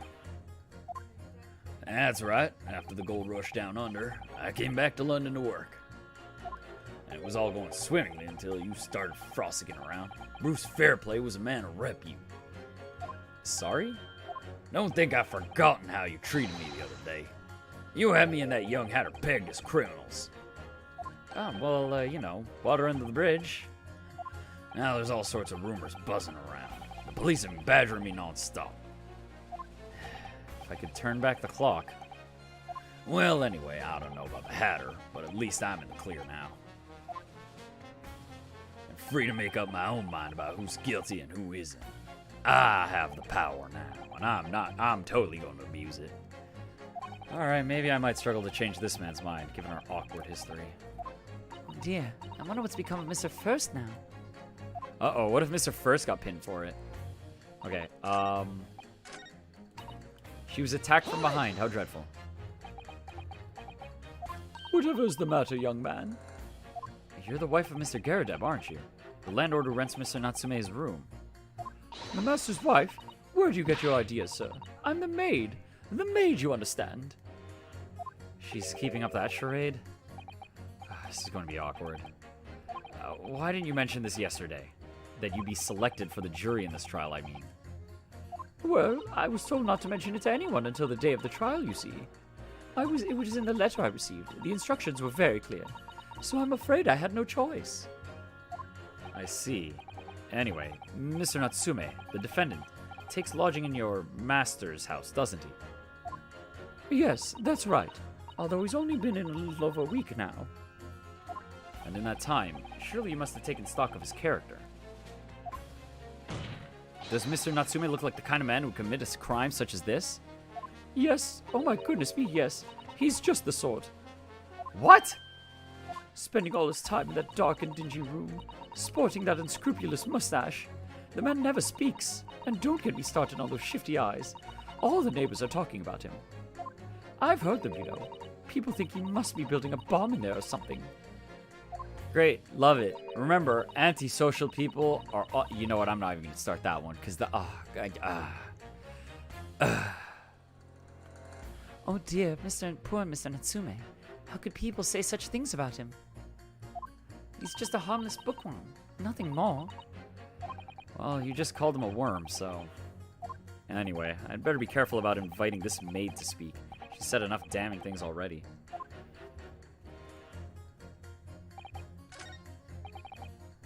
Okay, so I wonder if we pit old man versus woman in green collapsed before his eyes. It could only have been the victim. Because it's like, what if it was actually him? These... If he dropped his books there, like he ran from there, Yeah. somebody could have put them. Somebody... Oh my goodness, somebody could have moved those books for crime reasons. Those two statements clearly show a flaw in the jeweler's reasoning. A flaw? What are you talking about, counsel? Well, the juror number 2? Juror number 6. My, whatever do you mean, sir? I think perhaps the old man didn't hear you. Unbelievable. It's not like I was loud or anything. There's at least one fact of which you can be sure here. The bookshop receipt found in the defendant's room clearly indicates that on the day of the attack, he had been to your books and purchased a number of secondhand titles. He then returned home on foot. But the man says he has no recollection of his return journey. That's correct. But what he does remember is seeing someone appear in front of him on the way. Someone in a green overcoat who suddenly collapsed on the pavement before his eyes. Yes, well, we are all well aware of this. The poor young woman who was stabbed, obviously. Objection! Can we really be sure of that, madam? My, whatever do you mean? I'm sure you heard juror number 6's account of what happened to him yesterday. Yeah, that dude admitted to collapsing that day. That same afternoon, there was somebody else apart from the victim who was wearing a green overcoat and who fell over on the icy streets of the neighborhood. Oh my. Oh, even juror number 1 can see it. My goodness, you mean? That's right. I'm referring, of course, to hard of hearing juror number 6. Are you really suggesting that the person in the green overcoat whom the defendant saw collapse in front of his eyes Was the jolly old gentleman at the end of the beach here with me the end of the bench here with me today? That's entirely possible, yes. After all, the old man has a somewhat similar build to the victim. Oh, look at that! My goodness me. Oh, sorry. You need a pee. Damn it, Juror 6! And crucially, we know precisely where the old man in green overcoat fell. On Calabash Road. Yeah, we can confirm that was en route. Therefore, if the person who Mr. Natsume saw collapsing in front of him was in fact juror number 6, it means the defendant must have taken the long route back to his lodgings. And if that's true, then clearly the crime scene on Briar Road where the woman was stabbed was not on his way home. Oh my. Idiot old man. You haven't been so daft as to be roaming about there. We'd have boxed this off hours ago. And really, what were you thinking, wearing such a befuddling coat? Why would you wear a confusing coat? What'd you say to me? Is it a crime for the elderly to walk the streets these days? Is it a crime to slip over on the ice? Is it a crime to keep up with the latest styles and wear a beautiful green overcoat, is it?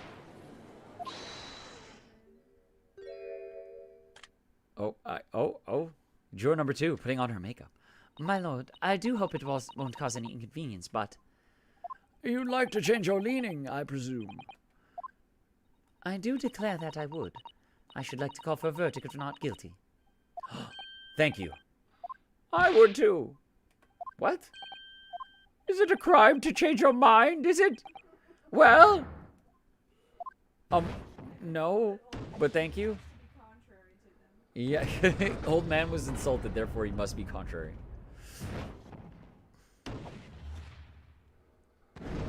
Yeah, the scales of justice tip in our favor. We don't get stopped at the first roadblock. I hope this means we get to actually interview the next, we need to see, I want to see that policeman. I need to know. I need to know what he is. I need to see what that guy looks like. Well, the summation examination is concluded with a rather large shift in opinion. The ayes 2, the noes 4. The noes have it. Not guilty, they say. Which means we no longer have a consensus among the members of jury, and we go into overtime.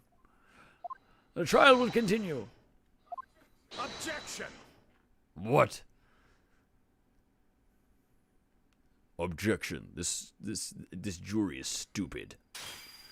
Could it seem churlish of me to drink from my hollowed chalice moments after raising an objection? Only to crush it in disgust. Pray, forgive the discourtesy. Lord Van Zeeks, you could just not do it. Yeah, you seem to discourtesize a lot. It seems I must retract my earlier remark. What do you mean? I mistakenly credited these jurors with intelligence by describing them as insightful. Yet we have just witnessed them falling for a cheap trick performed by an Eastern entertainer. Whatever do you mean? Objection! I haven't tricked anyone. Everything I've said is the truth. Indeed, stalwart juror number 5 was undoubtedly repairing the road, as he claims. I believe you said it was a good 2 yards of the pavement which you had excavated, sir? That's right. Took me a whole day and they paid me a measly tuppence for it. Now, my learned Nipponese friend, tell me, do you have any notion of the distance that 2 yards represents? Well, I don't know how big that is. 2 yards is a little less than 2 meters. Less than 2 meters? That's, not much at all. Uh-oh.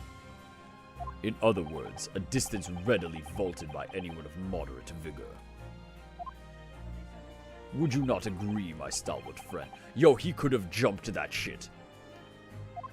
Me? Oh, I can't say you're wrong, no. What? And did you perchance erect a sign to prevent pedestrians from passing the site of your works? I wouldn't dream of it. What a waste of time. No coaches would have had a hope of passing anyway, so we just turn in gentlefolk back when they come. Kids just jump right over us all the time. The accused is no gentleman as far as I can see. He's an Eastern foreigner. I've little doubt, however, that he could spring over a 2-yard trench in his meanderings around town. I'm gonna be real. I looked at this man. I don't think he has those athletic Zeeks. I'm gonna be honest. Is that true? Is it? The incontrovertible truth is that the books just purchased by the accused were found at the scene. There can be no doubt that on his way back to his lodging, Mr. Natsume walked down Briar Road. Nah, man, those books could have been planted. Yeah, jumping while your hands are full of books in the winter? No, are you not? You're gonna drop those books. That's risky as hell. Who's gonna jump something when there's ice and snow all about? That's how you fall. Only kids would do that. An old man. Old man, you can talk. You say that around 5 o'clock on the day in question, you slipped and fell on Calabash Road. Pray, was there a suspicious-looking Nipponese behind you at the time? Oh, I can't say as I remember. You don't remember? How about a wager, my learned friend? You say it was this old man that the accused saw, but I would lay 1,000 to 1 against you being able to prove it. You couldn't prove against it either. Ugh. I hate Van Zeeks. Ugh. What an ass. his defense, your defense is, hey, you literally can't prove anything you said. Well, you can't disprove it. Oh, Van Zeeks, greatest big dick champion of the courtroom. Oh. He says it with the confidence. Oh. Order, Lord Van Zeeks, explain yourself. My lord? If you had such a trenchant argument up your sleeve, why in the world did you not proffer during the summation examination? I wanted to give this young foreign student the sightseeing experience he no doubt came for. I wanted him to see for himself how the opinion of the jury is so readily swayed. Why are you doing this to us when you did that a second ago? This man's like such a hypocritical asshole. I hate him.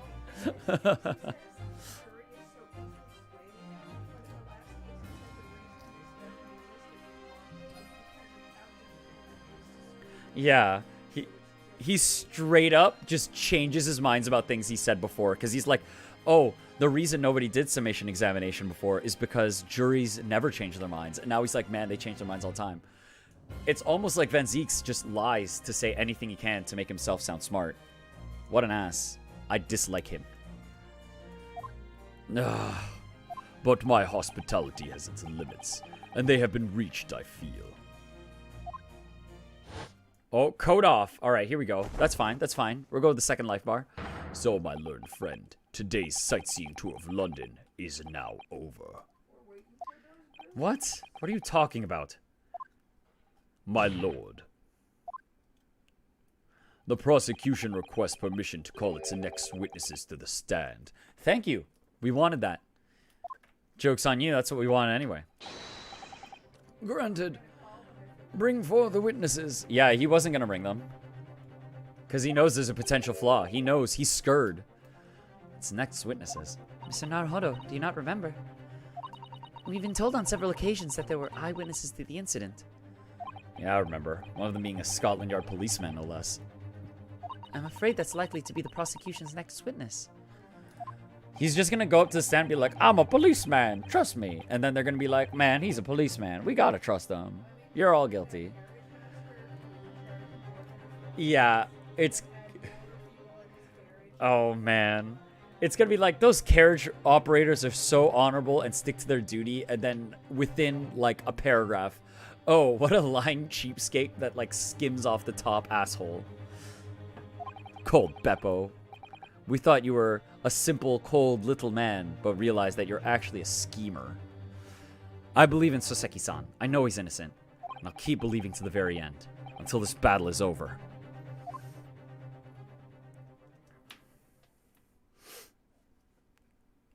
Oh, man. Look at this policeman. Look at this shining symbol of diligence and wakefulness on the stand. Witnesses, please state your names and occupations for the court.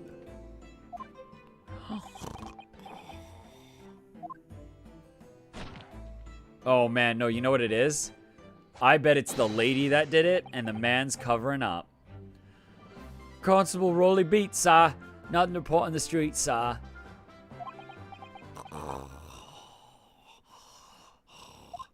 And I'm Miss Beat. Patricia's my name. I'm proud to say I'm this young town hero's wife. What's the story here? Oh, I bet everything is... Oh, everything is obviously this girl. Like, you could tell already. Well, in truth, we've not been married long. In fact, we celebrated our first anniversary only the other day.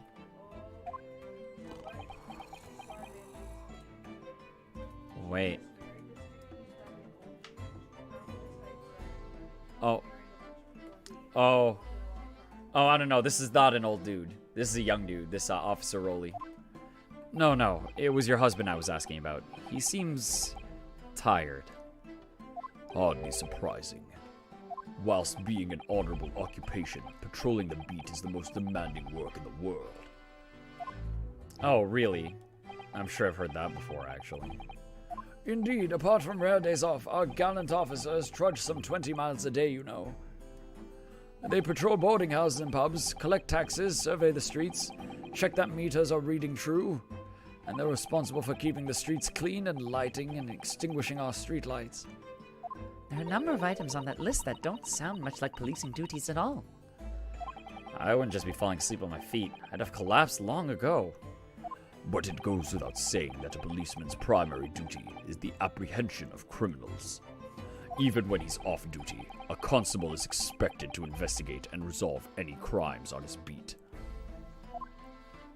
For the London Hababi is a man of honor. Yeah, look at this man of honor. Just friggin' bumbling. He's eating his hat strap. His hat is destroyed. His wife has the puppet strings visible from her hands. And a man of slumber. On the day in question, this man and his wife were walking down Briar Road in the opposite direction, and they witnessed the incident as it occurred. Is that not correct, Mr. and Mrs. Beat? That's right, sir. Isn't it, Rowley?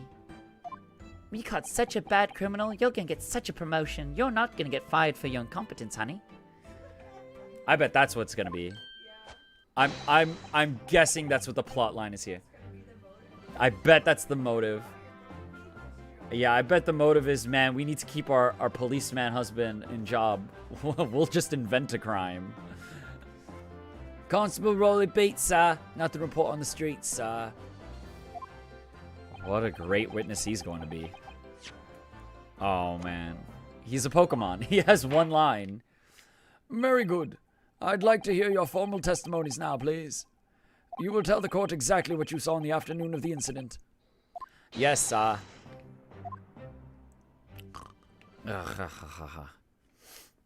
Alright. Witness testimony. What the witnesses saw. It was our wedding anniversary, and Rowley was taking me out for a meal. There was no time to change after work. Anyway, two silhouettes appeared out the fog on the pavement in front of us.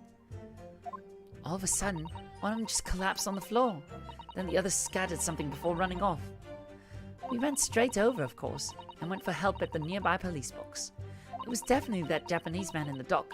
Rowley and I both saw him clear as day. It's two silhouettes.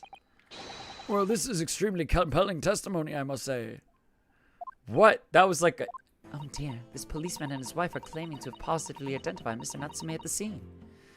If their testimony is true, an alternative course of events that you establish in the Summation Examination will be quashed. Yeah, they did not see the moment.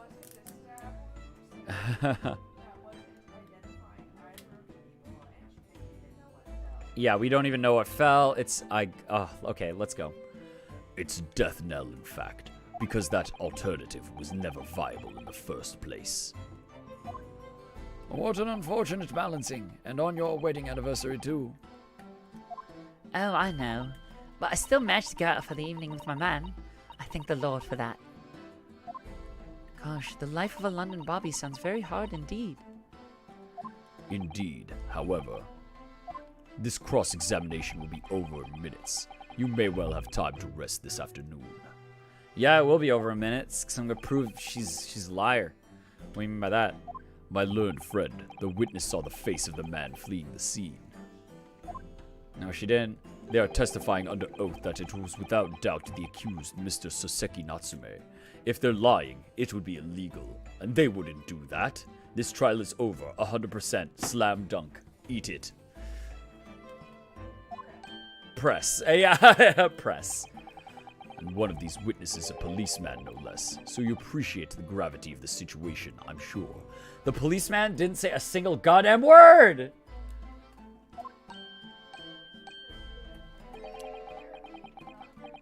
Yeah. Except that the man's so tired, his wife has to do all the talking. Yeah, it's just... Yeah, it's that man who is a banker who's literally on the jury stand right now who's like, I am a trustworthy banker. I would never lie, would I? And then it's like, no, you're in debt to a loan shark, and we can't trust you. Look how upstanding he is. He could not possibly have done it. Okay, let's see if... Let's hit the press buttons. Let's press some buttons. Wedding anniversary, Rolly was taking me out for a meal. No time to change after work. I'm sure that statement's fine. 2 silhouettes appeared out of the fog in the pavement in front of us. How did they appear? 2 silhouettes? That's right. They were coming towards us, walking up the Briar Road in the opposite direction. Why would they walk up Briar Road? He doesn't have to go that way. That's wrong already. Yeah, that's wrong if your route is true then. A rather plump figure, followed by a scrawny, thin-looking man. It does sound exactly like the victim is pictured in this print. And Mr. Natsume. Yes, unfortunately it does. And you're certain that at the time there was nobody else nearby? Yes, quite certain. It was dark, but there are streetlights on Briar Road, you see. There was nobody else around at all. Isn't that right, my darling?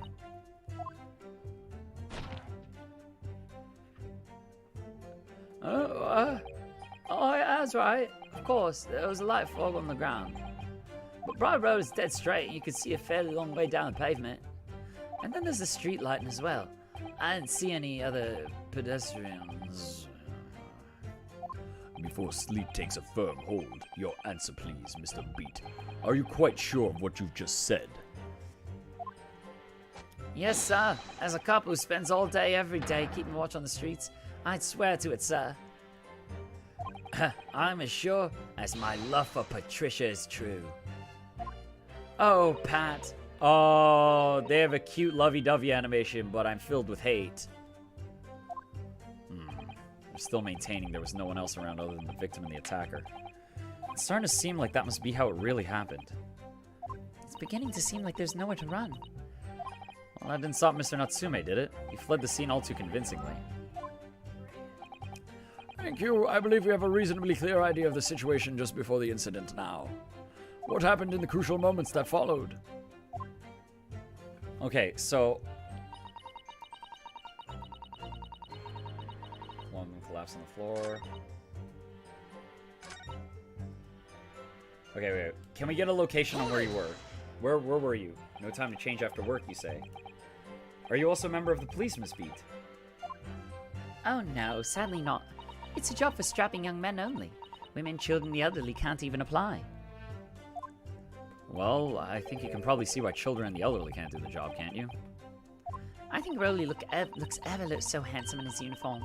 It suits you down to the ground, doesn't it, darling?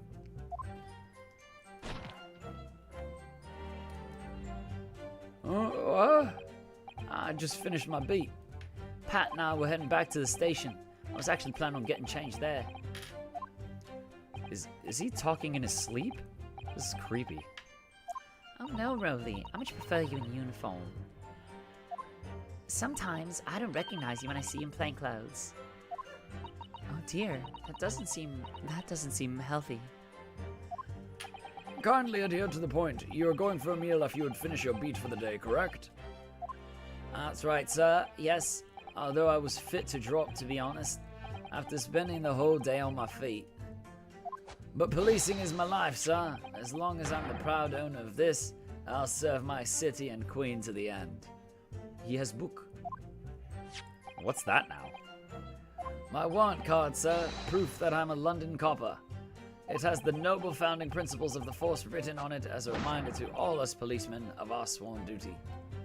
To patrol the streets of London and uphold the peace of the common man. Sir, and for such a noble cause, I cover 20 miles every single day, without fail, and without a grumble. Because I know that the plodding of my boots is all Londoners need to hear to feel safe and secure. Oh my god, you sound like an ad for the Force. Oh, Jesus, ew. So fighting crime doesn't appear to come into it then. Just walking around, I am justice by being around. But sir, just on that one particular day, I was looking forward to celebrating my wedding anniversary. This beat puts up with a lot of being married to a bobby like me. I want to show my dear wife how much I care. Oh, Pat. Oh, Rowley. Oh, look at them. I hate them. Oh, what a charming couple. Their young love is such a joy to behold. A little over the top, perhaps. And then, kindly describe what happened next.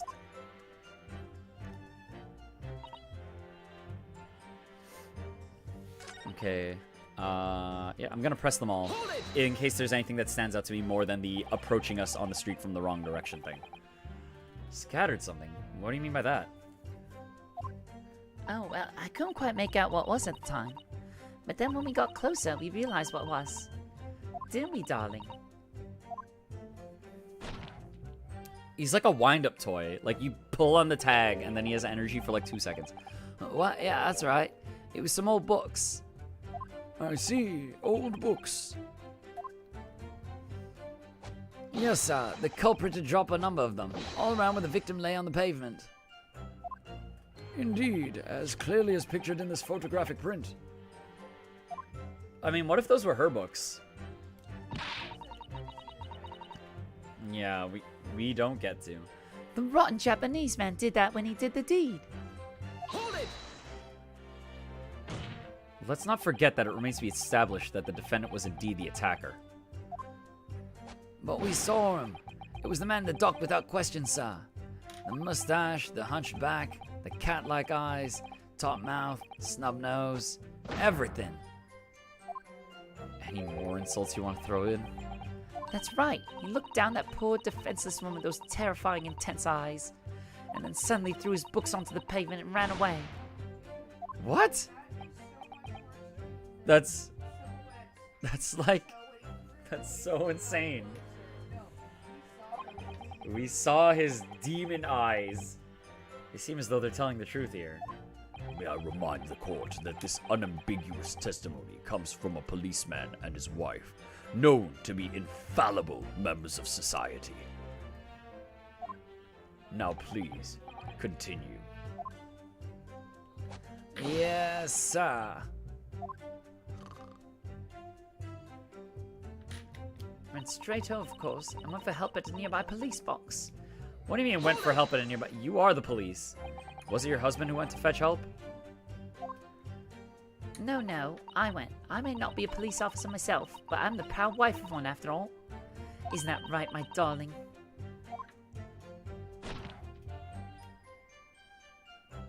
What? Yes, that's right. I asked Miss Beat to go. I was off duty by that point. But Bobby's never truly off duty, of course, so I felt obliged to stay and guard the scene. Very laudable, Mr. Beat. Preserving the scene of a crime is a task of considerable importance. That's why I sent Patricia, you see. I told her where to find the right police box. Forgive my ignorance, but what do you mean exactly by the right police box? Depends on a crime's location, you see, as to who deals with it. Where the woman was stabbed wasn't actually on my beat. So I told Patricia the way to the police box of the beat the incident fell under so she could go and report it. Not my job, says Rolly. I ran there as quickly as I could and asked for help from the Bobby on duty. There's nothing more potent than a young couple in love working together, you know. Oh. I just, as a person, as part of a, you know, decently aged couple, I hate that energy of the young couple I see before me. They they just seem, they're so over the top. Oh, yeah. No, I agree. Yeah, Feeny and Dahlia, like, anytime you see a couple that's like this, I'm immediately, I'm reminded of, like, what is it, Game 3, Case 1, where it's like, oh, Feeny, I didn't do any crime. Here, drink this poison bottle to shut up.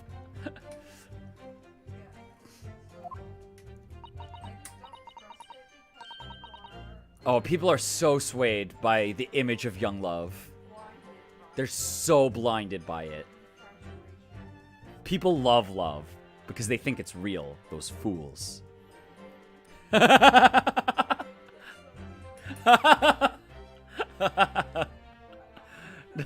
thinking of, you know what I'm thinking of right now? You know in The Wedding Singer? Love stinks. Yeah. says a married man. Disclaimer. Dead Pixel does believe in love, but he's suspending this belief for the atrocious display of quote unquote love before him. It disrespects actual love. Yeah, yo, you know what? Yeah, that Sun and Moon, those two, that woman slapping the fuck out of her husband, that was real love. I'm more willing to believe that that is a couple in love than these two in front of me right here. Listen, the wife would not get upset if she didn't care, right? And that's what that slap mark is. It's a slap of love. Oh, I do enjoy that we're seeing such a contrast here between, like, the couple. Yeah, the couples there. Oh, please, you're making us blush, isn't he, darling?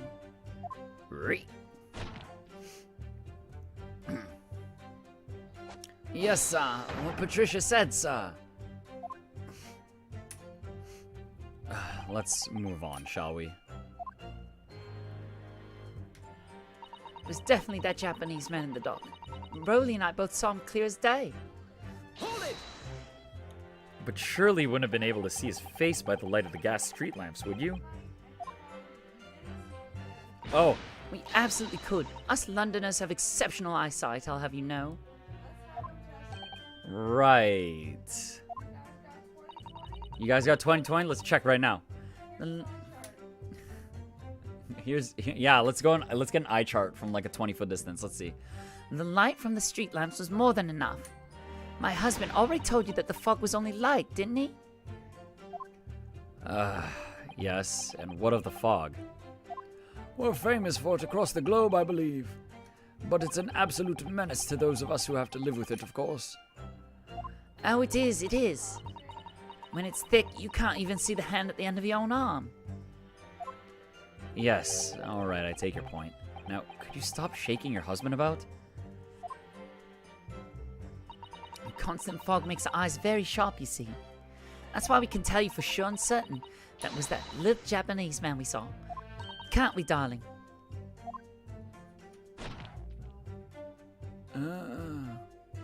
What? Yes, it was the accused, no mistake. The mustache, the hunchback, the cat-like eyes, the top mouth, the snub nose. Unmistakable, sir. As far as this customer testimony is concerned, there can't be any question. It was Sosuke-san they saw him running away from the scene of the crime. So that's it then, is it? That's their entire testimony? What do you think, Mr. Naruhodo? Well, I hate to admit it, but on hearing the testimony, it really does seem as though Mr. and Mr. Beats saw what they saw. Mr. Natsume running away from the scene on Briar Road that day. Yes, I feel the same. So if that's true, where does it leave us? The members of the jury are sure to call for a guilty verdict after this testimony. Oh no. What do we do? If Kazuma-sama were here, What are you trying to say? I think he would try to find a contradiction somewhere else within their testimony. What do you mean somewhere else? The statement about seeing Mr. Natsume is unequivocal. Calling that into question won't help. But if you could identify some other part of the testimony which appears to contradict the facts, you might be able to discredit them, to make the jury doubt if the pair's memory of the day is accurate. Right. You know what? I'm gonna press something again. Focus on find discrepancy in the statements elsewhere. If we don't, I'm afraid the trial may reach an early and unfavorable conclusion.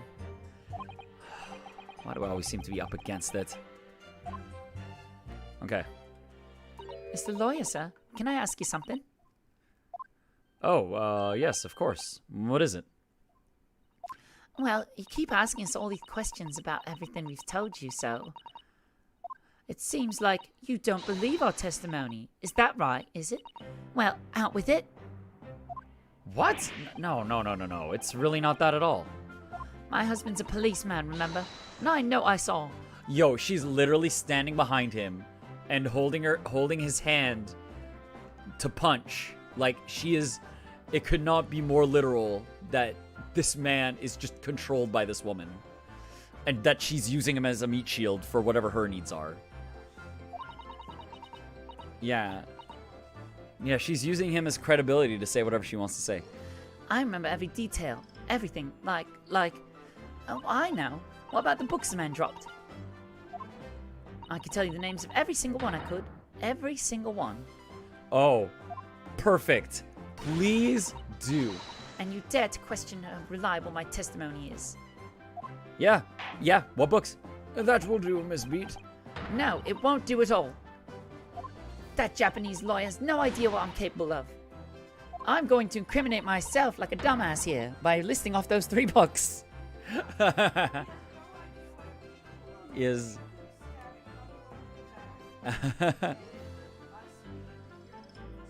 Oh, man. I watched them actually be completely unrelated to the crime by the end, and we're just like, these guys, we just don't like them out the gates. Like, it's totally just us. Yeah. What if it's foul play? What if it's fair play again? Just somehow. It's... Yeah, we don't... Yeah, that's true. Wait, I forgot to address. What is up with Chin Man? And, like, Shakespeare Man? What was their deal? They seem to have no relation, but they were introduced. It might be something like that. Yeah. Okay. Yeah. This couple probably saw something. Maybe I judged them too harshly and quickly, but maybe I didn't. So let's find out. Even if I decide to forgive him for insulting us, don't think for a minute that Rowley will. I really didn't mean to cause offense. Please, put your husband's fists down. Perhaps you would like the opportunity to supplement your testimony, Miss Beat. Might that appease you? Oh, thank you, my lord. That would settle things nicely. Would it, darling? Yeah, add more arguments. Add more cheese so that we may Swiss it. Can you tell you the names of the 4 books he dropped at the scene? 4? Yes, we know that there were books dropped at the scene of the crime, as you say. Those purchased by the accused at the nearby second-hand bookshop on the day in question. After I'd been to the police box for help, I decided to have a good look over the area for good measure. I'm a proud policeman's wife, after all. I did it for Rowley. And what was your husband doing at the time? Oh, he was lying face down in the snow, getting some well-deserved rest. Face down? Just like... He's preserving the crime scene? Oh my god. He works ever so hard, you know. Ever so hard. Don't you, my darling? Interesting way of guarding the scene of the crime. Well, Miss Beat, seeing as you've regaled the court with tales of your powers of recollection, would you be so kind as to recount the titles of the books you observed at the scene? I'd be happy to. Now, are you all listening? Okay, we're gonna be looking for... The picture of Monsieur Summoner, and What's It Yearnings. Okay. Let's see, these books. Picture of Monsieur Lecoq, A Meal for Gaborau, and Canterbury Yearnings. Uh-oh, those line up. Yeah, but she said 4 books. Oh, yeah, 4 books. Then there was a meal for someone, and the last one was definitely the thingamy something. The Thingamy Something? What's the Thingamy Something? That's the one that we don't get. That one's sus. That one's sus. You see? Yes, I see there are 1 or 2 holes in your memory.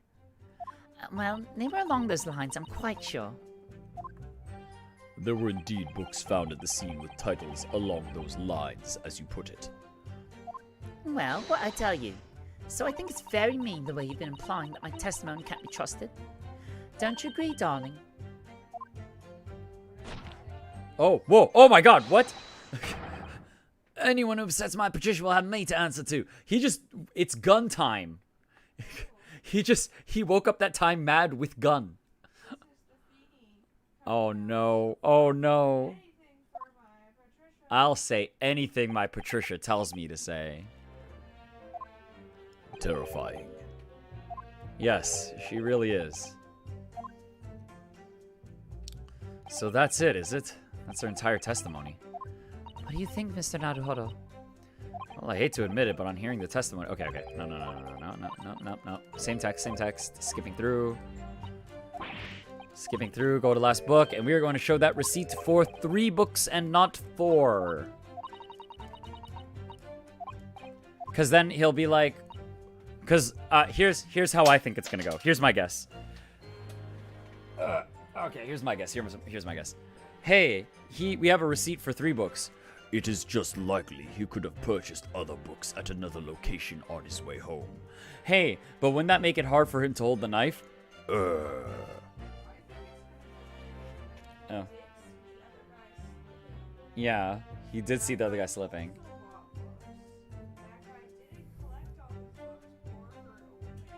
Well, it...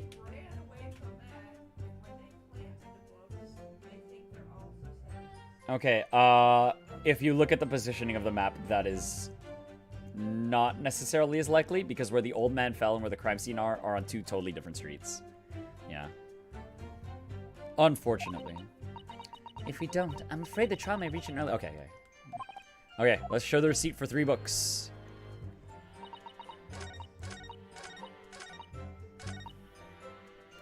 Present. Second-hand book receipt for 3. Objection! Music stops. We got it right. Got him, boys. So you're saying that there were 4 books? That's right, I remember all of them. A picture of Monsieur somebody, what's it, yearnings, a meal for someone, and the thingamy's something. I'm sorry, Miss Beat. But there is a fundamental flaw in that statement of yours. Oh no, what flaw? Simply that, at the scene of the crime, there were only 3 books, not 4. What?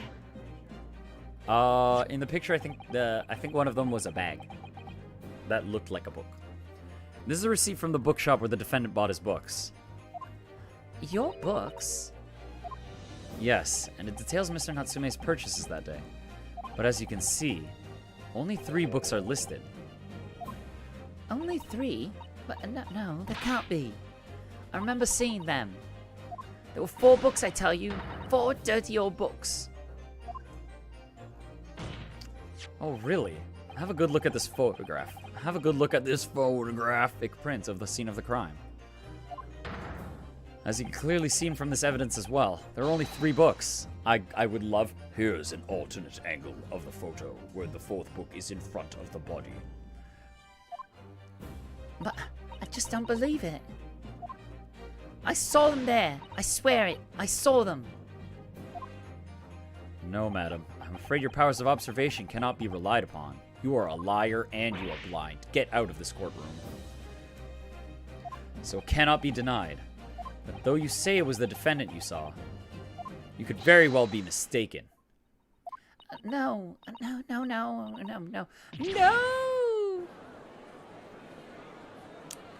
Objection!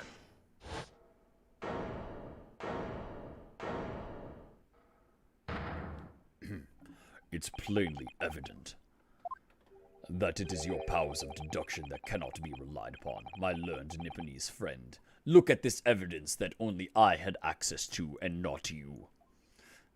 What? What cannot be denied is that these two witnesses saw the accused running from the scene. A fact that you know very well you have no hope of disproving. Gah. So you've striven to avert attention from that by dint of some inconsequential discrepancies. Would that be fair? Ugh. He sees right through me. Yeah. Yeah. What, are you trying to instill doubt into the jury? Jury, listen to this man. He thinks you're a dumbass. Obviously, my point is right because he's the one trying to deceive you, and not me with my fancy words and diversions. Even though he outright called them dummies, right? What are you talking about? It's quite simple. Let me explain with a toast. To the policeman's wife and her entirely accurate testimony, in every respect. Oh. You see, the matter is not up for debate. At the scene on Briar Road, a total of 4 books were most definitely found. Objection. And where is it? Well, what about the photographic print? It only shows 3 books. Quite right. Only 3 can be seen in that. I fucking called it! Oh my god! Oh my god, show me another picture. Show me another picture that only you had access to. Oh my god, fuck off, Zeeks. Oh my god! I do exactly the way I said it was gonna happen too. Exactly. I'm sorry, I'm yelling. I got very excited. I love being right. Here's another one showing the victim's hand. What? The Lion's Pride? Oh, That's from the Wait. Yeah. font. Yeah. Yo, did a book get yeeted out the window? Yo, a book got yeeted out the window. Okay, whoa. Wait. Yo, what if the book got yeeted out the window and it knocked the woman out? like, and Soseki's just like, what the fuck? This woman just randomly fainted. Actually, no, she's holding the book. What? Wait, okay, no. You know what then? What if there's something in that book? Because maybe she was killed because that book was there. It's the 4th book. But oh my god, Zeeks is like, I can't believe you're so stupid you wouldn't look at this evidence that you had no way of knowing about because I hid it just until this moment. it's the 4th book. As you will observe, the 4th book was hidden from view in the original print by the victim's torso. No way. I don't know why Ryunosuke doesn't put like, well, what the hell, dude? How come I don't get to look at evidence before you do? Like, at all. Order! There, you see? You see, look at that. Look. Yes. It's just like I said, isn't it, my darling? Yes, sir. Patricia's always right, sir. Let us study the receipt for the books purchased by the accused on the day in question. Miss Beat, the titles once again, if you please. Yes, of course. A picture of Monsieur somebody or other. The picture of Monsieur Lecoq. What's it, yearnings? Canterbury yearnings. A meal for someone. A meal for Gabral, in fact. As the court has just heard, the witness remembers the book titles flawlessly, save for a few minor details. What? Oh my god. Look at Zeke's being just like, this woman has perfect memory. Look at it. Anything that she's missing didn't matter. She got 100% on the parts that I cared about. Miss Beat's power of recollection can only be described as exceptional. I hate Zeke's so much. Yeah, her memory of the last book didn't match the Lion's Pride. What? No, her last book. What was the last book? Yes, sir. Flawless, sir. Patricia's flawless. But there are only 3 books on the receipt, and Miss Beat mentioned 4. There's nothing surprising about that. Clearly the fourth book is that which is shown in this photographic print. No, it's not. You all heard it! I'm sorry, Counsel, but does that not seem odd? Why should the fourth book be omitted from the receipt? It's not odd at all, my lord.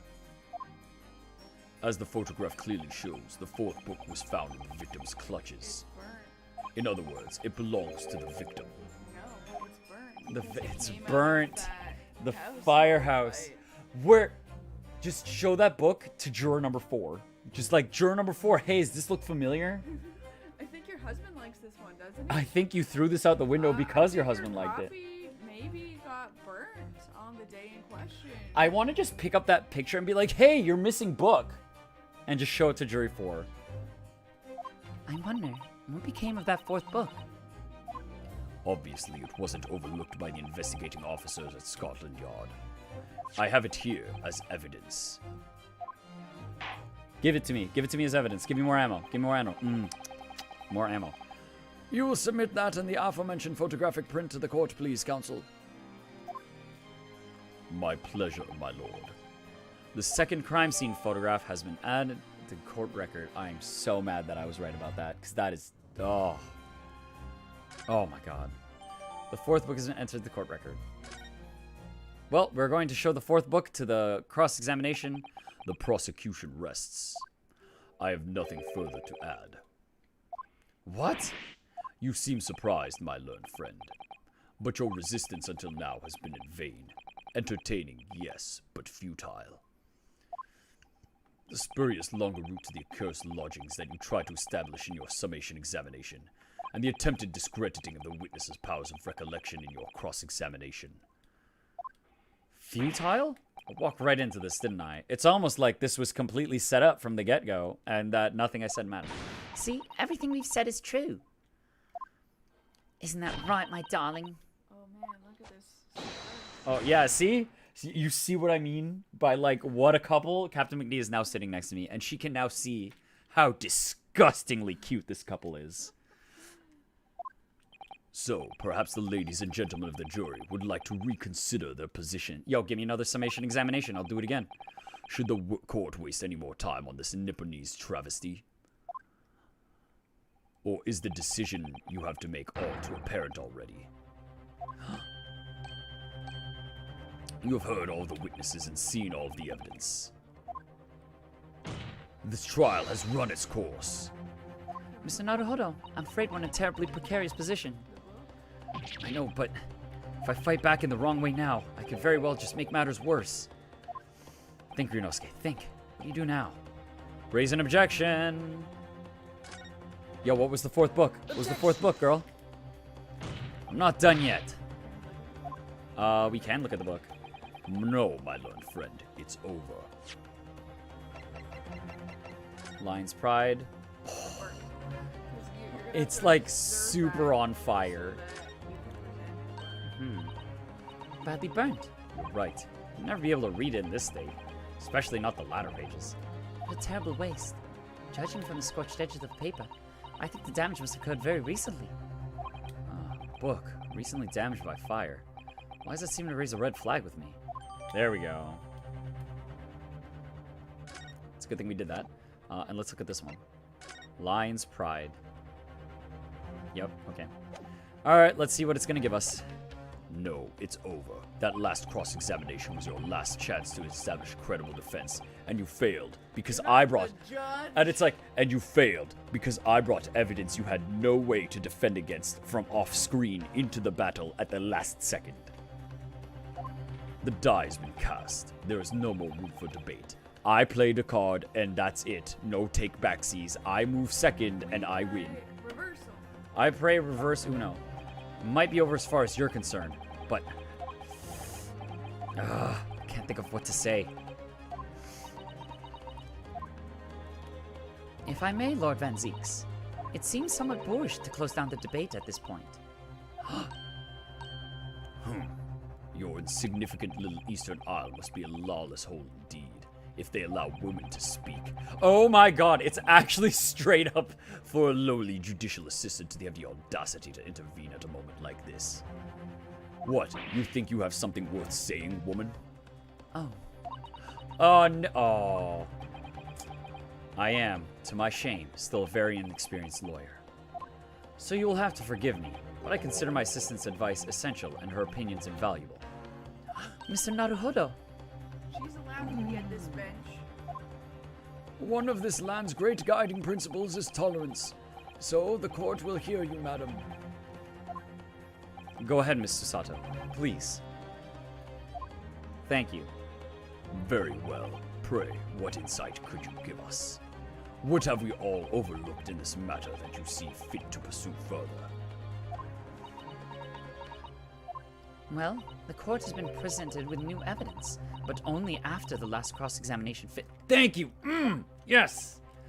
I see. And you believe that this new evidence warrants further examination, do you? Yes, no shit, yes. You can't just, like, throw in a last-second piece of evidence and be like, And here's clock, the win card. and be like, clocks run up, time's up, over, blow. I'm out. Yeah, you can't just be like, You're gonna be like, you didn't call last card. yeah, you did, yeah. Judge, we would like to inform the court that Van Zeeks neglected to claim last card before he put his evidence on the table, meaning he has to pick up a new one and I get a turn. It's just possible that this new evidence... Yes, yes it will be. Yes it will be. Yes it will be. The judge is sure to ask the members of the jury to announce their leanings in a moment. Yes, title of the fourth book, girl. And of course, he's sure to ask you to explain what this crucial piece of evidence is and why. So you must make this opportunity to examine the newly presented... Okay, yeah, there you go. And thank you, Mr. Sato. This is it. Sasato-san has managed to win us one last chance here. Again. I can't let it go to waste. The defense wishes to present evidence, my lord. The evidence you just gave us. Yeah, the evidence you just gave. He's like, shit, he's going to use the evidence against me. That's what I was afraid That's of. why I don't present evidence unless I think That's I why have to. I don't present evidence. I just call the person guilty. And people usually just believe me because I'm big and scary. Very well. The defense may present one further piece of evidence. But remember, it's your last one, and you have to get it right. The fourth book that's burnt as fuck. Take that! The evidence in question is what we can see from the newly presented photographic print of the crime scene here. Oh, you could have presented either, and it would have been fine. The fourth book found in the victim's hand. Objection! We have already discussed the fourth book at length. We have not discussed the fourth Actually, book at you all! Specifically ignored You the specifically fourth book ignored it and asked her only the 3 times. because he knows. He knows. Other than it being in the victim's grasp at the time of the incident, no significance has been attached to it. Pursuing the matter further would be a flagrant waste of the court's time, as you well know. Howdy, hi. Just want to say hi again. Lurk and watch the VOD from start later. Oh yeah, all right.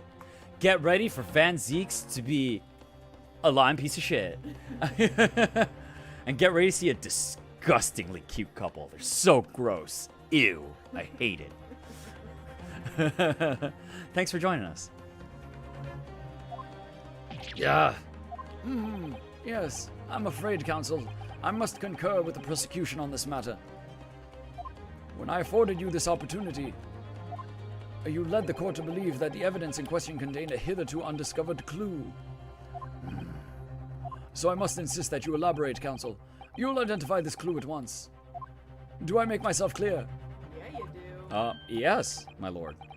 It's It's the burn mark. It's the burn mark. Like, it's her book. Who, people just walk around with books that are destroyed. I don't think I know anyone who's ever walked around with a book that's like the back half is just fucked up, and they're like, I'll just read up to the fucked up part. Like, And then I'll make up the and then I'll make up the ending as a kid. Like, nobody does that. I believe he's trying to prevent a thorough examination of the evidence, which means you may very well be on the right track. Yeah. Do people not turn things around in their hand when they're presented as evidence? It's like they just. Remember that? Oh my god, the business card where they only looked at one side of the card is egregious. That one's wild. So that's the same as the book. They're like, no, don't look at the back of it. All you gotta do in this, even with the Schroep's deduction day, You just have to look at it from the right angle. look around. Just show them the right angle. So, counsel, Precisely where's the vital clue to this case, which this fourth book conceals? Look at this. Look at this. Oh man, and that starts early too, man. Like by like a third the way through the book, you're gonna have to start making things up. That's like chapter 2. That's like yeah. By chapter 2, you're already seeing damage. I would ask the court to observe really any side of the book that isn't the direct angle that we looked at it at first. The back? What do you... Oh, good gracious!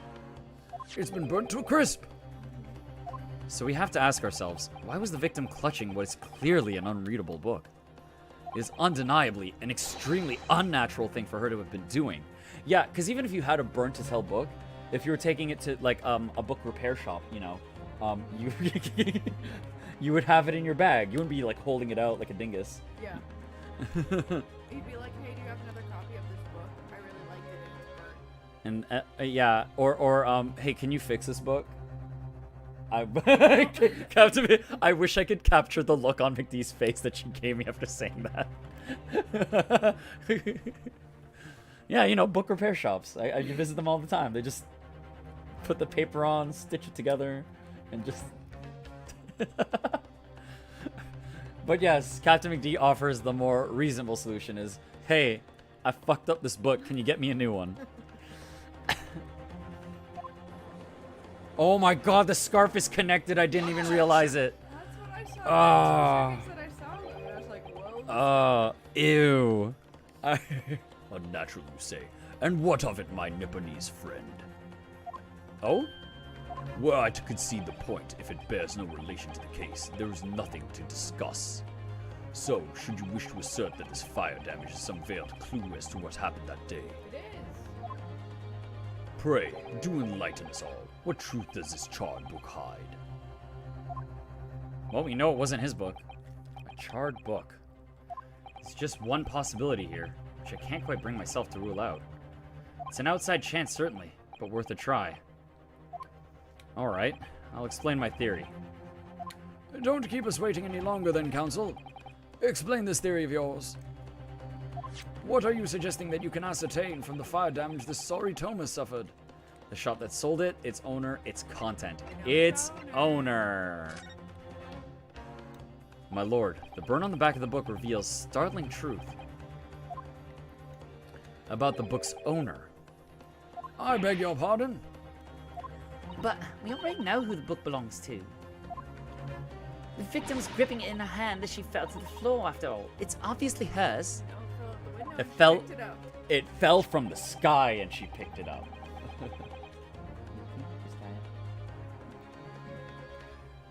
The question... The question of how this book came to be in this victim's hand has yet to be answered. However,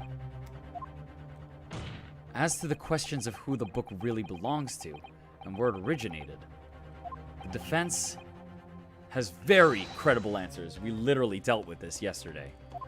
Good gracious, how could you possibly... Very well, I'll play along with this futile attempt to delay your inevitable demise. But do remember, the members of the jury may well burn you if your little gamble goes awry. Counsel, the defense's response here is very likely to influence the final outcome of this trial. The maid might fight this card because it will reveal that The- there was a marital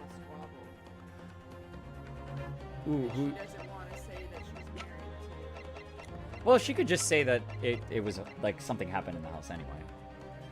But yes, the book belonged to a Mr. John Garadeb Take that! that went missing yesterday. The answer is that the book belongs to the couple who own the house where the defendant has his lodgings. A certain Mr. and Mrs. Garadeb. The landlords? Whoa, he took damage. You've actually seen him take her damage. And whether this is some extraordinary coincidence or some kind of fate at work, I don't know, but of all the people in London, one of the 6 chosen for jury duty in this courtroom today is none other than Miss Garadeb herself. Oh my goodness, me? I think you must be mistaken, sir. I'm not Mr. Garadeb's wife. I'm his mate. Ma'am, look at your hand. Come on, ma'am. Your ring is right there. Things would be so much easier if you would just drop the pretense. All right then. How about a simple question for you? Have you ever seen this book, Mr. Garadeb's house? I would never presume to know all the books he keeps, sir. Objection! This is outlandish behavior. This woman is the accused landlady, you say? You implicate this hard-working member of the public. You besmirch her without a shred of evidence. Your actions are unforgivable. Objection! What? No. This is not merely mere conjecture. The defense happens to know that on the day in question, at almost exactly the same time as the victim was stabbed on the pavement below, another incident was taking place in the room on the top floor of Mr. and Mrs. Garadeb's house. Good lord! What sort of incident, counsel? A fire, my lord.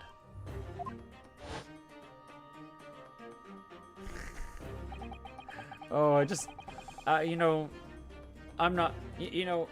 Whether or not you believe in soulmates, if you have a moon person and a sun person in town, like, it's gotta happen. I don't know, maybe the moon's gonna fall for a star person. Oh no, a star person. Afraid to say it was. Happened in the blink of an eye, you know. The whole place filled with smoke. Couldn't see a bally thing. Didn't take long for the fire to spread, of course. The bally furniture started going up as well. Worst of it is, I lost my favorite. Book called The Lion's Pride. Oh, whoa, whoa, whoa. Dark Zeeks. The Lion's Pride. By Jove! A very same title that the subject of this debate. Oh, dear me. Objection! He's making that up. This is risible. All you've told the court is that a book by the same name was involved in a fire. In which case, it would be reasonable to assume that it was burnt to ashes. It wasn't. And entirely unreasonable to infer that it magically removed itself from the scene of the crime. Perhaps it would make more sense if I told you that the cause of the fire was marital discord. And if I showed you this map of, like, the house being literally outside. The window. She threw it out the window, guys. Oh, yeah, she It just... landed in the snow and lost the flame, but it has the burn mark. Oh, that book was yeeted for sure.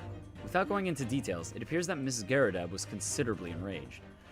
Apparently, she continued to attack Mr. Garadeb even amid the flames. Oh, how awful. I can't imagine being so horrid to the one you love. Can you, Rowley? Absolutely not, sir. Patricia would never raise her finger against me, sir. Ooh, I don't know about that. If you were out of line. It but seems you like if are. you're out of line. Had all my favorite old novels in that case, but as soon as the fire got hold of them, that was it. Whoosh, up in smoke. Then the wife started hurling things at me. There was I, back up against the window, under heavy enemy fire. Incendiary books incoming 10 to the dozen.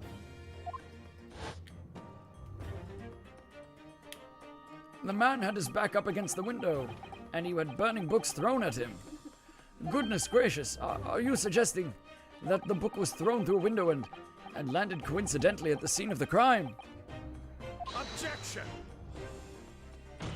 No, a thorough investigation of the surrounding area was conducted the very evening of the incident, and there is no report of the Garadeb's window pane being broken.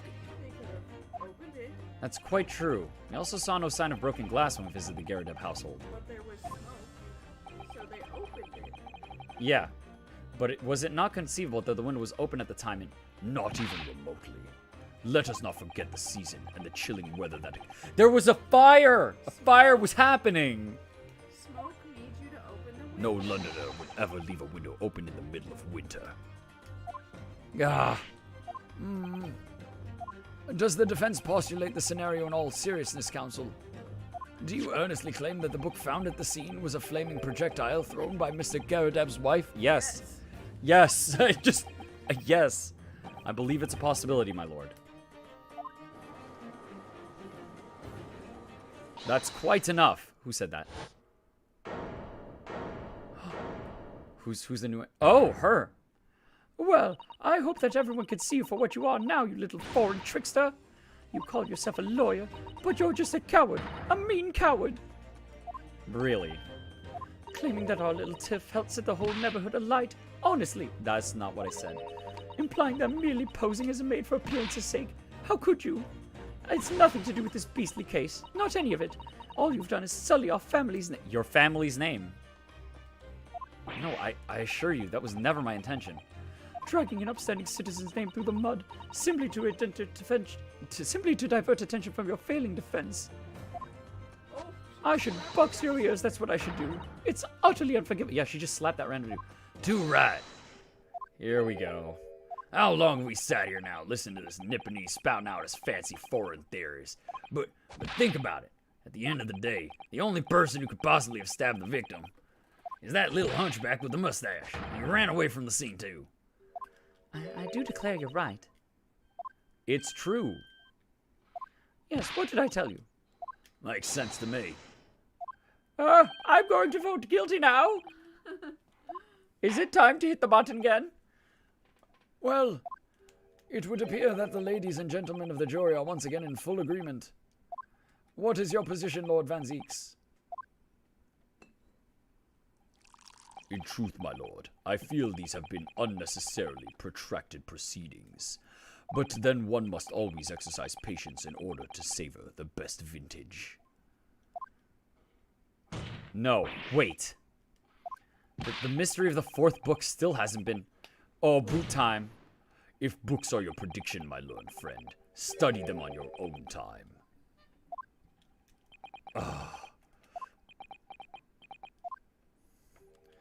What, no forgive the discourtesy this time? Oh. In that case, ladies and gentlemen of the jury, you will now state your individual decisions regarding the defendant's culpability for the court to hear. Guilty. Oh my god. Again. Guilty. Just Guilty. Guilty. twice. In such quick succession. Oh my god. It just doesn't even matter. It doesn't matter what we do. It's so rigged against us. You know what? So hard. It- Not so far. And in the end, it did. You know what? I feel like as Phoenix, at least people listened to us. And when the prosecution was being unfair, Well, we were an actual lawyer yeah. in our own country.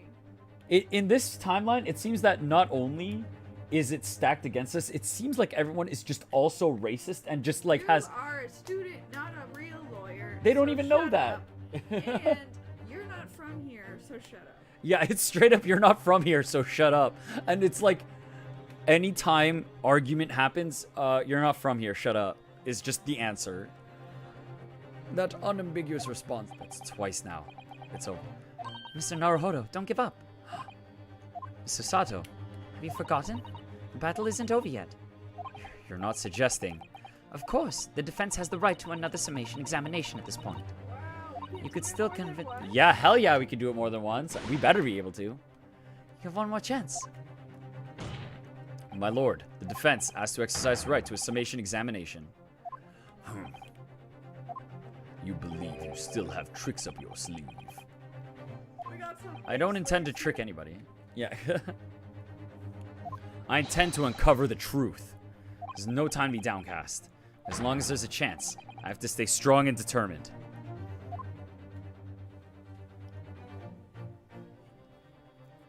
To be continued. I think that's a good time to call it. Well, it means we'll start with a summation examination. We're gonna see what they throw at us. It's gonna be BS, I'm sure. Oh my goodness. Like, I feel like the last case, we were kind of up against brick walls, but then Magnus just lied and planted evidence, and that kind of advanced us. This time, it's straight up just like, hey, here's a valid point. No. Disregard your point. You are Nipponese. I don't need to hear anything you have to say. That's right. He's a foreigner. I don't trust them. Like, just every single turn is like, oh. The head and hands emote has never been more justified in the Phoenix's defense. Oh, frustrating. But I imagine that is what we're supposed to be feeling at this point. Because I'm sure once we prove, I don't even know what we're going to prove, but we're going to prove that Soseki didn't do it. Once we prove that, we're going to be good to go. And we're going to be able to laugh at the Reaper because we broke his win streak. I mean, technically we already did. But we're gonna do it twice in a row and start our own win streak. Let's go. Do you think people will start believing us by case 5? Oh, I continue to believe. Oh wait, no, we're not doing this. No. I'm pausing at the first opportunity. I've considered the defense counsel's request of the jury. And we go back to title screen. You know what? Let's save a third time. Let's save a third time. Why? Because why not? There's never a bad time to save. Unless it's a game where, like, you know what? I had a situation in mind of, like, saving before something that kills you and there's no way to go back and undo it. That's going to get complex. So I'm just going to say that was a bad time to save. But this is a good time to save because it is late at night and, you know, we need sleep. We need our rest. And I'm sure y'all need your rest. And, you know, splitting the game up into nice 3-hour chunks. You know, I'm sure 3 hours is a nice watchable segment. It's like a movie. Yeah, hang out with Dead Pixel. It's like a movie night. Watch me at 1.5 times speed. Maybe 2 times speed. I don't know what kind of viewer you are. You in the future could be watching this at 3 times speed and still somehow understand me. If you can, impressive. You watched this in under an hour. That being said, it is time to say thank you all for watching. It's been a chill night. There were some revelations in the case, but it seems like we're just kind of trudging along the basic details of the case. We're gonna get to see some drama. That young couple is they're just too disgustingly cute. And they're two together. CaptnmcD, you didn't even see they're like in each other's arms animation, man. If you saw it, you would have been like, aw. And then I would have been like, aw. Ugh. So take it easy. Have a good night. All the links to the stuff are below. You can see me again next week. Have a good night, everybody.